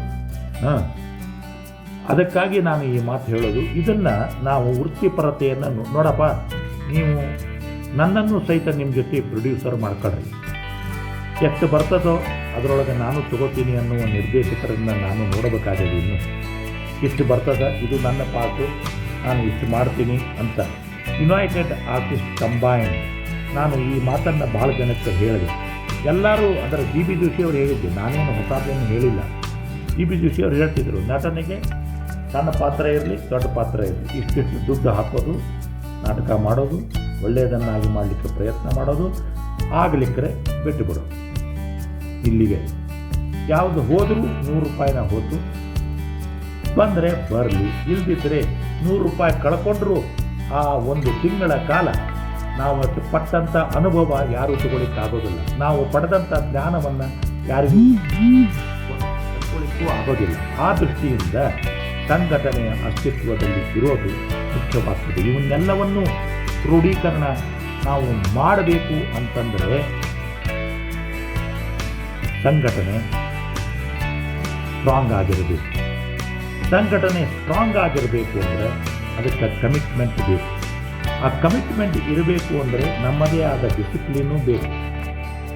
ಯೋಜನಾಬದ್ಧ ವಿಚಾರ, ಯೋಜನಾಬದ್ಧ ಚಟುವಟಿಕೆ ಮತ್ತು ನಮ್ಮ ಕ್ಲಾರಿಟಿ ಆಫ್ ವಿಷನ್, ನಾವು ಏನು ಮಾಡಬೇಕು ಅಂತ ಮಾಡಿದ್ದೀವಿ ಅಂತ. ಇವತ್ತು ನಿಮಗೆ ಈಗಾಗ ನಾನು ಅಭಿನಯ ಭಾರತೀಯದ ಒಂದಿಷ್ಟು I would like to just share as a matter of organisational issue. ಈಗ ನಾವು 40 ವರ್ಷಗಳ ಕಾಲ ಈ ಹುಬ್ಬಳ್ಳಿ ಧಾರವಾಡ ಮಹಾನಗರದಲ್ಲಿ ಇದ್ದ ಕಾರಣ ನಾವು 40 ದಿನದ ಒಂದು ನಾಟಕೋತ್ಸವವನ್ನು ಮಾಡಬೇಕು ಅಂತ ನಿರ್ಧಾರ ಮಾಡಿಬಿಟ್ಟಿವಿ. 25 ಆದಾಗ ನಾವು ಒಂದು ತಿಂಗಳ ನಾಟಕೋತ್ಸವವನ್ನು 2005 ಮಾಡಿದ್ವಿ, ಯಶಸ್ವಿಯಾಗಿ ಮಾಡಿದ್ವಿ. ಆವಾಗ ನಿಮಗೆ ಹೇಳ್ತೇನೆ, ಇವರು ಬೇರೆ ತಂಡದವರು ಹೇಳಲಿಕ್ಕಾಗೋದಿಲ್ಲ, ಇಲ್ಲಿ ಬಂದವರು ಹೇಳಲಿಕ್ಕಾಗೋದಿಲ್ಲ. ನಾವು 30 ದಿನದ ಕ್ಯಾಲೆಂಡರ್ದಲ್ಲಿ ಒಂದು ನಾಟಕನೂ ತಪ್ಪಲಿಲ್ಲ ಸ್ವಾಮಿ. ಯಾರೋ ಬರುವುದಿಲ್ಲ ಅಂತ ಹೇಳಿಲ್ಲ, ಬಂದವರೆಲ್ಲ ಮಾಡಿದರು, ಸರಿಯಾಗಿ ಮಾಡಿದರು. 11 ಭಾಷೆಯ ನಾಟಕಗಳು ಪ್ರದರ್ಶನವಾದವು. ಇದು ಗತಕಾಲದ ಇತಿಹಾಸ. ನ ಭೂತೋ ನ ಭವಿಷ್ಯತಿ. ಬೆಂಗಳೂರಿನಲ್ಲೂ ಆಗಿಲ್ಲ ಸ್ವಾಮಿ ಅಂತಾರೆ, ದಿಲ್ಲಿ ಒಳಗೂ ಆಗಿಲ್ಲ, 30 ದಿವಸ ಆಗುವಂಥದ್ದು. ಆದರೂ ಇದಕ್ಕೆ ಪತ್ರಿಕಾ ಪ್ರಚಾರ ಸಿಗ್ತಾ, ಇಡೀ ರಾಷ್ಟ್ರೀಯ ಸುದ್ದಿ ಆಯ್ತಾ ಅಂತ ಕೇಳಿದರೆ ಓಕೆ, ಅದು ನಮ್ಮ ಇತಿಮಿತಿ. ಹೆಗ್ಗೋಡು ಒಂದು ರಿಮೋಟ್ ವಿಲೇಜ್, ಮಲೆನಾಡಿನ ಒಂದು ಸುಂದರ ಹಳ್ಳಿ, ಇವತ್ತು ಹೆಸರಿಗೆ ಬರಲಿಕ್ಕೆ ಎಷ್ಟು ವರ್ಷಗಳನ್ನು ತಗೊಳ್ತು, ಪರ್ಯಾಯ ಸಾಂಸ್ಕೃತಿಕ ಕೇಂದ್ರವಾಗಲಿಕ್ಕೆ ಎಷ್ಟು ವರ್ಷ ಹಿಡಿತು ಅನ್ನೋದು ನಾವು ಗಮನದಲ್ಲಿಡಬೇಕು. ಹಾಗೆ ಅವರು ಅದನ್ನೇ ಮುಖ್ಯವಾಗಿ ಇಟ್ಟುಕೊಂಡದ್ದಕ್ಕೂ ಇಷ್ಟು ವರ್ಷ ಹಿಡಿದಿರ್ಬೋದು. ಆದರೆ ನಾವು ಯಾರು ಹಂಗೆ ಮಾಡಲಿಕ್ಕೆ ಸಾಧ್ಯ ಉಂಟಾ ಅಂತ ಕೇಳಿದರೆ ಸ್ವಲ್ಪ ಮಟ್ಟಿಗೆ ಉಂಟು, ಸ್ವಲ್ಪ ಮಟ್ಟಿಗೆ ಇಲ್ಲ. ಅದಕ್ಕಾಗಿ ಈ 40 ದಿನದ ನಾಟಕೋತ್ಸವ ಮಾಡಬೇಕು ಅಂದವರು ನಾವೆಲ್ಲ ಭಿಕ್ಷೆಯನ್ನು ಬೇಡಲಿಕ್ಕೂ ತಯಾರಾಗಿದ್ದೀವಿ. ಅಂದಾಜು ವೆಚ್ಚ ತಯಾರಾಗಿತ್ತು. ಅಂದಾಜು ವೆಚ್ಚದೊಂದಿಗೆ ಪ್ರಾಯೋಜಕರನ್ನು ಹುಡುಕಲಿಕ್ಕೆ ಶುರು ಮಾಡಿದ್ದೀವಿ. ಒಬ್ಬ ಪ್ರಾಯೋಜಕರು ತಾತ್ವಿಕವಾಗಿ ಹ್ಞೂ ಅಂದರು, ಎಸ್ ನಾವು ನೀವು ಕೇಳಿದಷ್ಟು ದುಡ್ಡು ಕೊಡ್ತೇವೆ, ಆದರೆ ಆ ದುಡ್ಡು ನಿಮಗೆ ಸಿಕ್ಕ ನಂತರ ನೀವೇ ಅದನ್ನು ಉತ್ಸವ ಮಾಡಬೇಕು, ನಾವೇನು ಗಳಿಸ್ತೀವಿ ಅನ್ನೋದನ್ನು ನೀವು ಕೇಳಬಾರದು ಅಂದರು. ನಾವು ಅದಕ್ಕೂ ಹ್ಞೂ ಅಂದಿವಿ, ಯಾಕಂದ್ರೆ ನಾವು ಇದರಿಂದ ದುಡ್ಡು ಮಾಡಬೇಕಂತ ನಿಂತಿಲ್ಲ. ಇದು ಮುಖ್ಯ. ನಮಗೆ ಇದರಿಂದ ದುಡ್ಡು ಬೇಕಾಗಿಲ್ಲ, ನಮಗೆ ಚಟುವಟಿಕೆ ಮುಖ್ಯ, ಜೀವಂತಿಕೆ ಮುಖ್ಯ. ಸೊ ಹೀಗಾಗಿ ಎಲ್ಲ ರೆಡಿಯಾಗಿತ್ತು, ಪಿಚ್ ವಾಸ್ ರೆಡಿ. ಆದರೆ ಈ ಮಾತಾದದ್ದು ಫೆಬ್ರವರಿ ಲಾಸ್ಟ್ ವೀಕ್ನಲ್ಲಿ. ನಾವು ಮಾರ್ಚ್ 2nd ವೀಕ್ನಲ್ಲಿ ಅಥವಾ 3rd ವೀಕ್ನಲ್ಲಿ ಒಂದು ಮೀಟಿಂಗ್ ಫಿಕ್ಸ್ ಆಗಿ ಅದು ಒಂದು ಅಂತಿಮ ಸ್ವರೂಪವನ್ನು ಪಡೆಯೋದಿತ್ತು. ಅಷ್ಟಾಗ ಕರೋನಾ ಲಾಕ್ಡೌನ್ ಆರಂಭವಾಯಿತು. ಹೀಗಾಗಿ ನಮ್ಮ 40 ದಿನಗಳ ನಾಟಕೋತ್ಸವ ಅಲ್ಲೇ ಕೂತು. ಮ್ಯಾನ್ ಪ್ರಪೋಸಸ್ ಗಾಡ್ ಡಿಸ್ಪೋಸಸ್ ಅಂತಾರಲ್ಲ ಹಂಗೆ. ಆದರೆ ಸುಮ್ಮನೆ ಕೂಡಲಿಲ್ಲ, ಏನಾರ ಮಾಡಬೇಕಲ್ಲ. ಇದು ಸಂಘಟನೆಯ ಸಂಕಟಗಳು. ಟು ಕೀಪ್ ಇಟ್ ಅಲೈವ್ ಏನು ಮಾಡಲಿಕ್ಕೆ ಸಾಧ್ಯ ಅಂತಂದಾಗ 40 ಉಪನ್ಯಾಸಗಳು ಮತ್ತು ವರ್ಚುವಲ್ ವೇದಿಕೆ, ಅಭಿನಯ ಭಾರತೀಯ ಫೇಸ್ಬುಕ್ ಎಕ್ಸ್ಪ್ಲಾಯ್ಟೇಷನ್ ಇವೆಲ್ಲವೂ ಆರಂಭವಾದವು. ಇವು ಅಂದರೆ ಕಾಸ್ಟ್ ಎಫೆಕ್ಟಿವ್, ಇದರಲ್ಲಿ ಹೆಚ್ಚು ಖರ್ಚುಗಳು ಇಲ್ಲ, ಇದರಲ್ಲಿ ಗುಡ್ ಬಿಲ್ಲೆ ಅಷ್ಟೇ. ಇದಕ್ಕೆ ಸಹಾಯ ಸಹಕಾರ ನೀಡಿದಂಥ ಎಲ್ಲ ನಮ್ಮ ಸಂಪನ್ಮೂಲ ವ್ಯಕ್ತಿಗಳಿಗೆ ನಾನು ಕೃತಜ್ಞತೆಗಳನ್ನು ಸೂಚಿಸಲಿಕ್ಕೆ ಬೇಕು. ಇಲ್ಲ, ಅದು ನನ್ನ ಆದ್ಯ ಕರ್ತವ್ಯ. ಅವರೆಲ್ಲ ಕಟ್ಟಿ ಬೆಳೆಸಿದಂಥದ್ದು. ಇದು ದುಡ್ಡು ಕೊಟ್ಟಲ್ಲ ಸ್ವಾಮಿ. ಇವತ್ತು ಯಾರಿಗೂ ನಾನು ಸಂಘಟನೆಗಾಗಿ ದುಡ್ಡನ್ನು ಯಾರ ಹತ್ತಿರ ಬೇಕೋ ಅವ್ರ ಹತ್ತಿರ ಕೇಳ್ತೀವಿ. ಸಂಘಟನೆಗೆ ಯಶಸ್ವಿ ಆಗಲಿಕ್ಕೆ ನಿಮ್ಮ ಮನಸ್ಸನ್ನು ಕೊಡಿ ಅಂತ ಕೇಳ್ತೀವಿ ಪ್ರಾರ್ಥನೆಯಿಂದ. ನಮಗೆ ಕೊಡುವುದಕ್ಕೆ ಒಂದು ಚಪ್ಪಾಳೆಯನ್ನು ಕೊಡಿ, ನಮ್ಮ ಬೆನ್ನು ತಟ್ಟಿ ಪ್ರೋತ್ಸಾಹಿಸಿ, ನಮಗೆ ಸಲಹೆ ಸೂಚನೆಗಳನ್ನು ಕೊಡಿ. ದುಡ್ಡು ಬೇಕು ಅಂತಲ್ಲ, ದುಡ್ಡು ಹೇಗಾದರೂ ಬರ್ತದೆ ಅನ್ನುವ ಒಂದು ಆತ್ಮವಿಶ್ವಾಸ ಸಂಘಟನೆಗೆ ಇದೆ. ಹಾಗೆ ಎಲ್ಲ ಸಂಘಟನೆಗೆ ಇರುವಂತೆ ಅದರ ಒಂದು ಪ್ರಾಮಾಣಿಕ ಪ್ರಯತ್ನ ಇರಬೇಕಾಗ್ತದೆ. ಬಹುಶಃ ನಮ್ಮ ಈ ಇವತ್ತಿನ ಕೇಂದ್ರ ಬಿಂದು ಆದಂಥ ಸುಧೀಂದ್ರ ಹಂಚಿನಮನಿಯವರಿಗೆ ನುಡಿ ನಮನಗಳನ್ನು ಅರ್ಪಿಸ್ತಾ ಮೊದಲಿನ 5-10 ನಿಮಿಷಗಳು ಅವರಿಗೆ ನುಡಿ ನಮನಗಳನ್ನು ಅರ್ಪಿಸಿ ನಾನು ರಂಗಭೂಮಿಯ ಸಂಘಟನೆಯ ಬಗ್ಗೆ, ಸಂಘಟನೆಯ ಒಳ ಕುದಿತಗಳ ಬಗ್ಗೆ, ಸಂಕಟಗಳ ಬಗ್ಗೆ, ಸಂಘಟನೆಯ ಹೇಗೆ ಹುಟ್ಟುತ್ತವೆ, ಹೇಗೆ ಬೆಳೆಯುತ್ತವೆ, ಹೇಗೆ ಸಾಯುತ್ತವೆ ಅಂತ ಹೇಳ್ತಾ ಜನ ಯಾಕೆ ರಂಗಭೂಮಿಗೆ ಬರ್ತಾರೆ?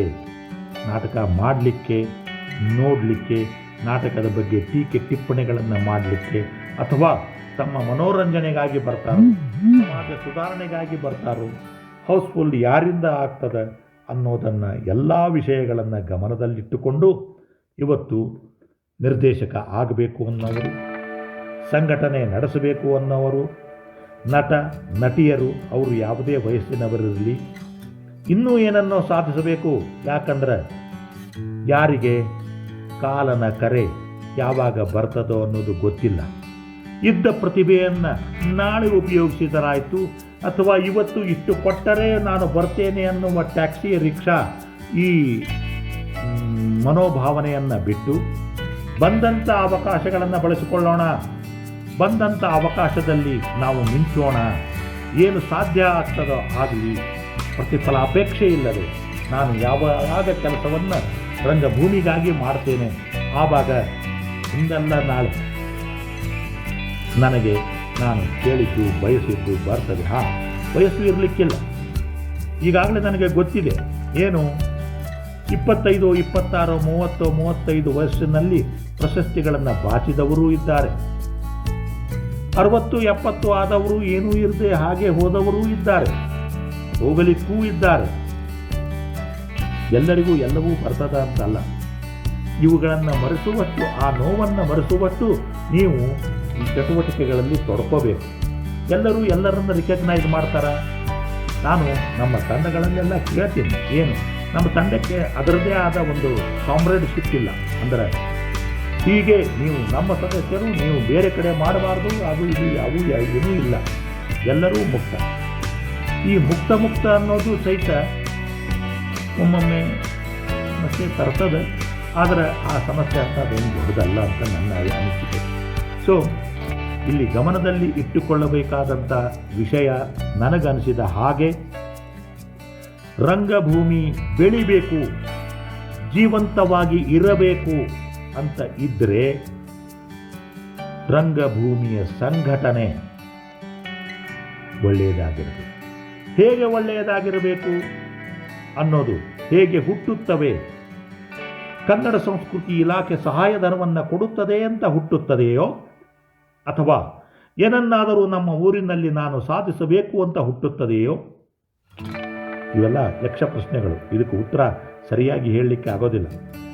ಅಥವಾ ನಾನು ಇದರ ಮುಖಾಂತರ ಪ್ರಸಿದ್ಧಿಯನ್ನು ಪಡೆಯಬೇಕು ಅಂತ ಹುಟ್ಟುತ್ತದೋ, ಅಥವಾ ನಮ್ಮ ಪ್ರತಿಭೆಗಳಿಗೆ ಒಂದು ಅವಕಾಶ, ಅಭಿವ್ಯಕ್ತಿಗೆ ಅವಕಾಶ ಸಿಗುತ್ತದೆ ಅಂತ ಬರಬೇಕು.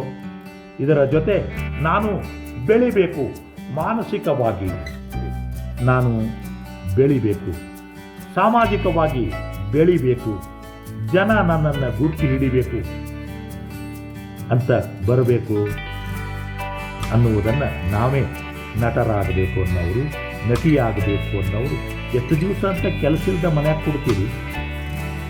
ಸಿಕ್ಕದ್ದನ್ನು ಬಾಚಿಕೊಳ್ಳಿ ಸ್ವಾಮಿ. ಏನು ಬರ್ತದೋ ಅದನ್ನು ತಗೊಳ್ಳಿ. ಯಾಕಂದ್ರೆ ನಾಳೆ ಇರ್ತೀವೋ ಎಲ್ಲೋ ಗೊತ್ತಿರೋದಿಲ್ಲ. ಏನಿದೆಯೋ ಇವತ್ತೇನಿದೆಯೋ ಅದೇ ಸತ್ಯ. ಈ ಸತ್ಯವನ್ನು, ಇವತ್ತಿನ ದಿನವನ್ನು ನಾನು ಎಷ್ಟು ಪರಿಣಾಮಕಾರಿಯಾಗಿ ಮಾಡ್ತೀನಿ ಅನ್ನೋದರ ಮೇಲೆ ನಾಳಿನ ಯಶಸ್ಸು ಇದೆ. ಹೀಗಾಗಿ ನಾನು ಹೇಳೋದು ವಿಷಯ ಇಷ್ಟೇ. ಎಲ್ಲ ರಂಗಭೂಮಿ ಸಂಘಟನೆಗಳು ಈ ಬಲವಾದ ಆಸೆಯನ್ನು ನಮಗೆ ಇವತ್ತೇನಿದ್ದೀವಲ್ಲ ಅದು ಇಂಪಾರ್ಟೆಂಟು. ಇವತ್ತು ನಾವು ಜೀವಂತವಾಗಿರಬೇಕು. ನಾಳೆ ಇದ್ದರೆ ದೇವರಿಗೆ ಕೃತಜ್ಞತೆಗಳನ್ನು ಹೇಳಬೇಕು. ಅದಕ್ಕಾಗಿ ಒಳ್ಳೆಯ ಕೆಲಸವನ್ನು ಮಾಡು, ಒಳ್ಳೆಯ ಚಿಂತನೆಯನ್ನು ಮಾಡು, ಒಳ್ಳೆಯ ಕ್ರಿಯೆಯನ್ನು ರಂಗಭೂಮಿಯಲ್ಲಿ ಮಾಡಲಿಕ್ಕೆ ಪ್ರಯತ್ನವನ್ನು ಮಾಡಬೇಕು. ಇದು ಇವತ್ತು ಸುಧೀಂದ್ರ ಹಂಚಿನಮನಿಯವರ ಆಕಸ್ಮಿಕ ದುರ್ಮರಣ ನನಗಂತೂ ಒಂದು ರೀತಿಯಿಂದ ಆಘಾತವಾಗಿ, ನನ್ನಲ್ಲಿ ಎಲ್ಲೋ ಒಂದು ಕಡೆ ಆದಂಥ ಸೂಕ್ತವಾದ ವಿಚಾರಗಳಿಗೆ ಅದು ಒಂಥರ ಫ್ಲ್ಯಾಶ್ ಪಾಯಿಂಟ್ ಆಯಿತು. ಯಾಕಂತಂದರೆ ಒಬ್ಬ ಸುಧೀಂದ್ರ ಒಬ್ಬ ಒಳ್ಳೆಯ ಸ್ನೇಹಜೀವಿ. ಇವತ್ತು ಫೇಸ್ಬುಕ್ನಲ್ಲಿ ಅವರ ಅಕ್ಕ ಹುಡುಗಿಯವರು ಬರ್ತಾರೆ, ಏನು ಅಂತಿಂತ ತಮ್ಮ ಅವನಲ್ಲ, ಎಲ್ಲರಿಗೂ ಅಮ್ಮನಾಗುವ ಮಮತೆ ವಾತ್ಸಲ್ಯಗಳನ್ನು ಒಳಗೊಂಡಂಥ ತಮ್ಮ.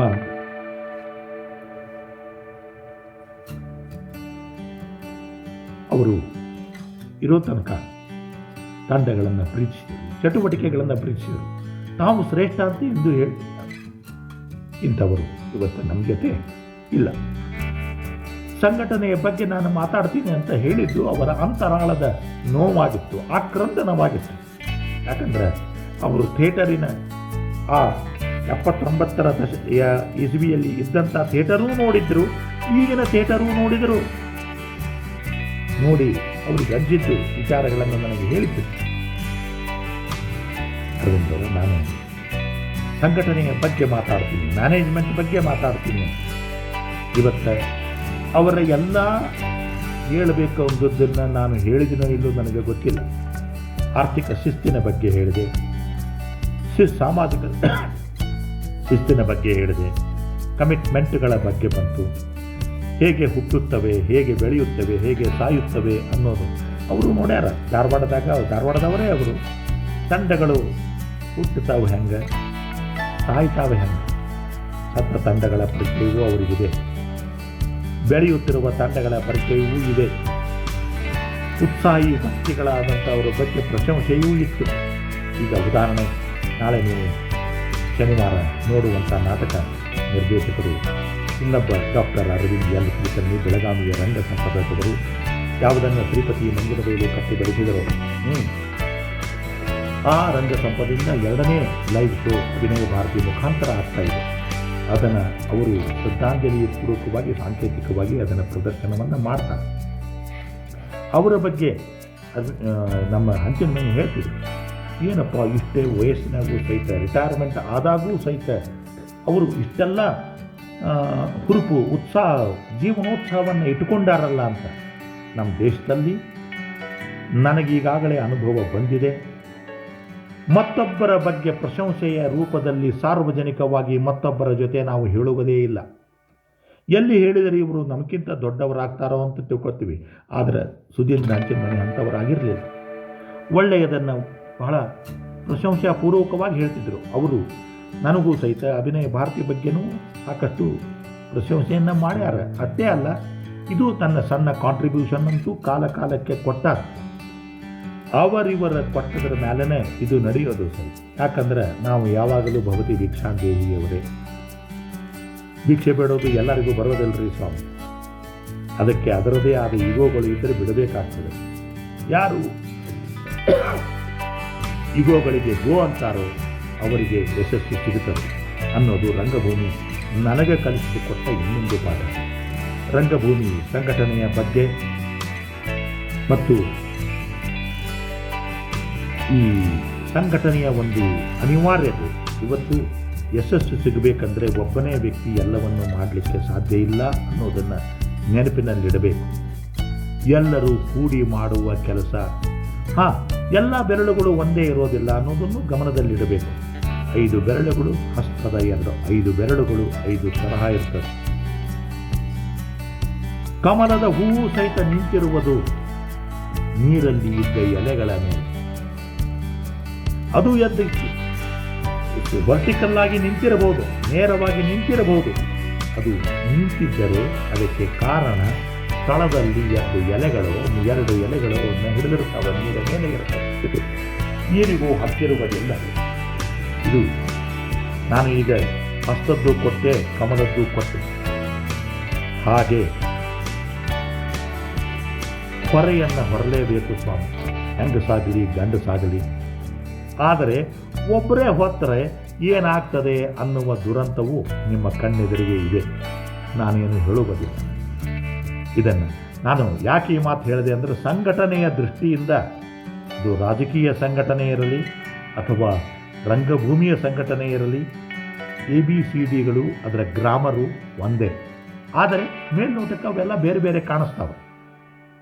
ಅಂದ್ರೆ ಅದು ಬೇರೆ ಇದು ಬೇರೆ ಅಂತ. ಎಲ್ಲದರಲ್ಲಿಯೂ ಇಗೋ ಅನ್ನೋದು ಇರೋದೇ. ಆ ಇಗೋವನ್ನು ಬಿಟ್ಟು ನಾವು ಬೆಳಿಬೇಕಾಗಿದೆ. ಆಮೇಲೆ ಯಾವುದು ನಮ್ಮ ಮುಖ್ಯ ಗುರಿ? ಖಾಲಿ ಕುಡಿದು it is better to wear out than rust out ಅಂತ ನಾನು ಬಹಳ ಜನಕ್ಕೆ ಹೇಳ್ತಿರ್ತೀನಿ. ನನ್ನ ಮಟ್ಟಿಗೂ ಅದು ನಿಜ. ಸವೆದು ಹೋಗುವುದು ಜಂಗು ಹಿಡಿದು ಹಾಳಾಗುವುದಕ್ಕಿಂತ ಒಳ್ಳೆಯದು. ಅದಕ್ಕಾಗಿ ನಾನು ಎಷ್ಟೋ ಸರ್ತಿ ಹೇಳ್ತೇನೆ, I would like to wear out than rust out. ಕೆಲಸವಿಲ್ಲದೆ ಖಾಲಿ ಕೂಡಬಾರ್ದು. ಏನಾದರೂ ಮಾಡು, ಎಂತಾದರೂ ಮಾಡು, ಆದರೆ ಎಂದೆಂದಿಗೂ ನೀ ನಾಟಕದವನಾಗಿರು. ರಂಗಭೂಮಿಗೆ ನಿನ್ನದೇ ಆದ ಅಳಿಲು ಸೇವೆ ಇರಲಿ. ಅಳಿಲು ಸೇವೆ ಎಂದರೆ ರಾಮಚಂದ್ರ ಬರಲೇಬೇಕು ಅಂತಿಲ್ಲ. ಯಾವ ರಾಮಚಂದ್ರನೂ ಬರುವುದಿಲ್ಲ ಸ್ವಾಮಿ. ಇವತ್ತಿನ ಅಳಿಲುಗಳಿಗೆ ನಾವೇ ಅಳಿಲುಗಳು. ನಮ್ಮದನ್ನು ನಾವೇ ಕಾಣಿಕೊಳ್ಳಬೇಕು. ಅದಕ್ಕಾಗಿ ಪ್ರೇಕ್ಷಕ ಮತ್ತು ರಂಗಭೂಮಿ ನಡುವೆ ಕಟ್ಟುವ ಒಂದು ಸೇತುವೆ ಸಂಘಟನೆ ಆಗಬೇಕು. ಆ ಸೇತುವೆ ಕಟ್ಟುವ ವಾನರರು ನಾವೇ, ನರರು ನಾವೇ. ಇಲ್ಲಿ ಕಾಣುವುದು ಶ್ರೀರಾಮಚಂದ್ರ ಅದೃಶ್ಯ ರೂಪದಲ್ಲಿ. ಅಂದರೆ ನಮ್ಮ ರಂಗಭೂಮಿಯ ಒಂದು ಪರಿಕಲ್ಪನೆಯನ್ನು ನಮ್ಮ ಸಮಾಜಕ್ಕೆ ನೀಡಿದಂಥ ಭರತ ಮುನಿಯೇ ಇರಲಿ, ಯಾರೇ ಇರಲಿ, ಅವರು ಬರೆದದ್ದು ಆ ಕಾಲದಲ್ಲಿ. ಆದರೆ ಅದು ಇವತ್ತಿಗೂ ಸಹಿತ ಎಷ್ಟೋ ಮಟ್ಟಿಗೆ ಅನ್ವಯ. ಅವತ್ತಿನ ಚಿಂತನೆಗಳು ಇವತ್ತಿಗೂ ಹೋಗ್ತವೆ. ನಾನು ಆ ಭರತನ ನಾಟ್ಯಶಾಸ್ತ್ರದ ಬಗ್ಗೆ ಹೋಗೋದಿಲ್ಲ, ಅಥವಾ ಬೇರೆ ಬೇರೆ ಮ್ಯಾನೇಜ್ಮೆಂಟ್ ಥಿಯರಿಗಳ ಬಗ್ಗೆ ಹೋಗುವುದಿಲ್ಲ. ನಮ್ಮದೇ ಆದ ಥಿಯರಿಗಳು, ಸಿದ್ಧಾಂತಗಳು. ಏಕೆಂದರೆ ಯಾವ ಥಿಯರಿಯು ಪ್ರಾಕ್ಟಿಕಲ್ ಇಲ್ಲದೆ ಆಗೋದಿಲ್ಲ, ಯಾವ ಪ್ರಾಕ್ಟಿಕಲ್ಲು ಥಿಯರಿ ಇಲ್ಲದೆ ಆಗೋದಿಲ್ಲ. A successful theory becomes a practice, A successful practice becomes a theory. ಇದು ನಮ್ಮ ಮಾತು. ನಮ್ಮ ಸಂಘಟನೆಯಲ್ಲಿ, ಅಂದರೆ ಅಭಿನಯ ಭಾರತಿಯಲ್ಲಿ, ನಾವು ಆದಷ್ಟು ಶಕ್ತಿ ಮೀರಿ ಪ್ರಯತ್ನಗಳನ್ನು ಮಾಡ್ತೀವಿ. ಆದರೆ ನಾವು ಇದನ್ನು ಒಪ್ಕೋಬೇಕು. ನಮ್ಮದು ಸಹಿತ ಮನುಷ್ಯರು ಇರುವಂಥ, ಅವರವರಿಗೆ ಪ್ರತಿಯೊಬ್ಬರಿಗೂ ಅವರವೇ ಆದ ಸಾಮರ್ಥ್ಯಗಳು, ದೌರ್ಬಲ್ಯಗಳು ಇವೆ.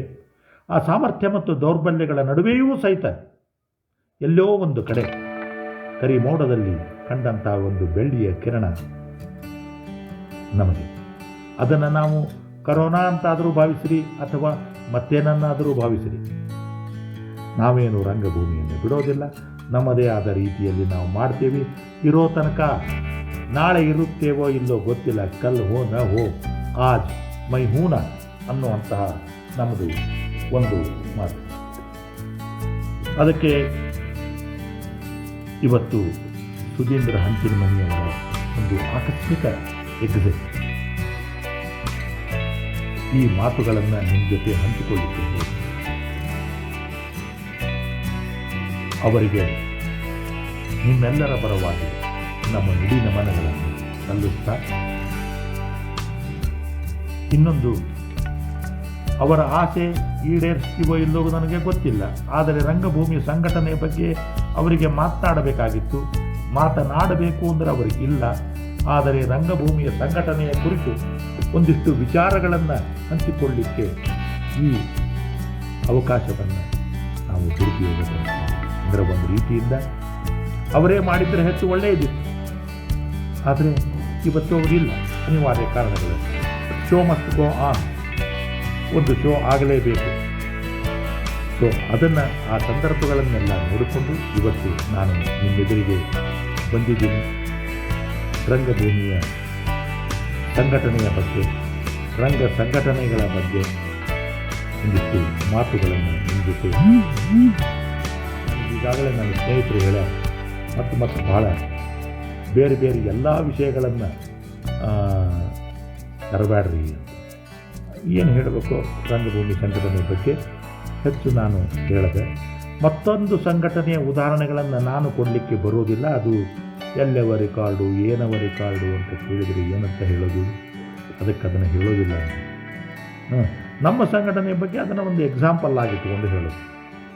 ಸೊ ಅದನ್ನು ಹೇಳಿ ಇವತ್ತು ನಿಮ್ಮ ಮನಸ್ಸಿಗೆ ತಟ್ಟುತ್ತೋ ಇಲ್ಲೋ, ಮುಟ್ಟುತ್ತೋ ಇಲ್ಲೋ ಗೊತ್ತಿಲ್ಲ.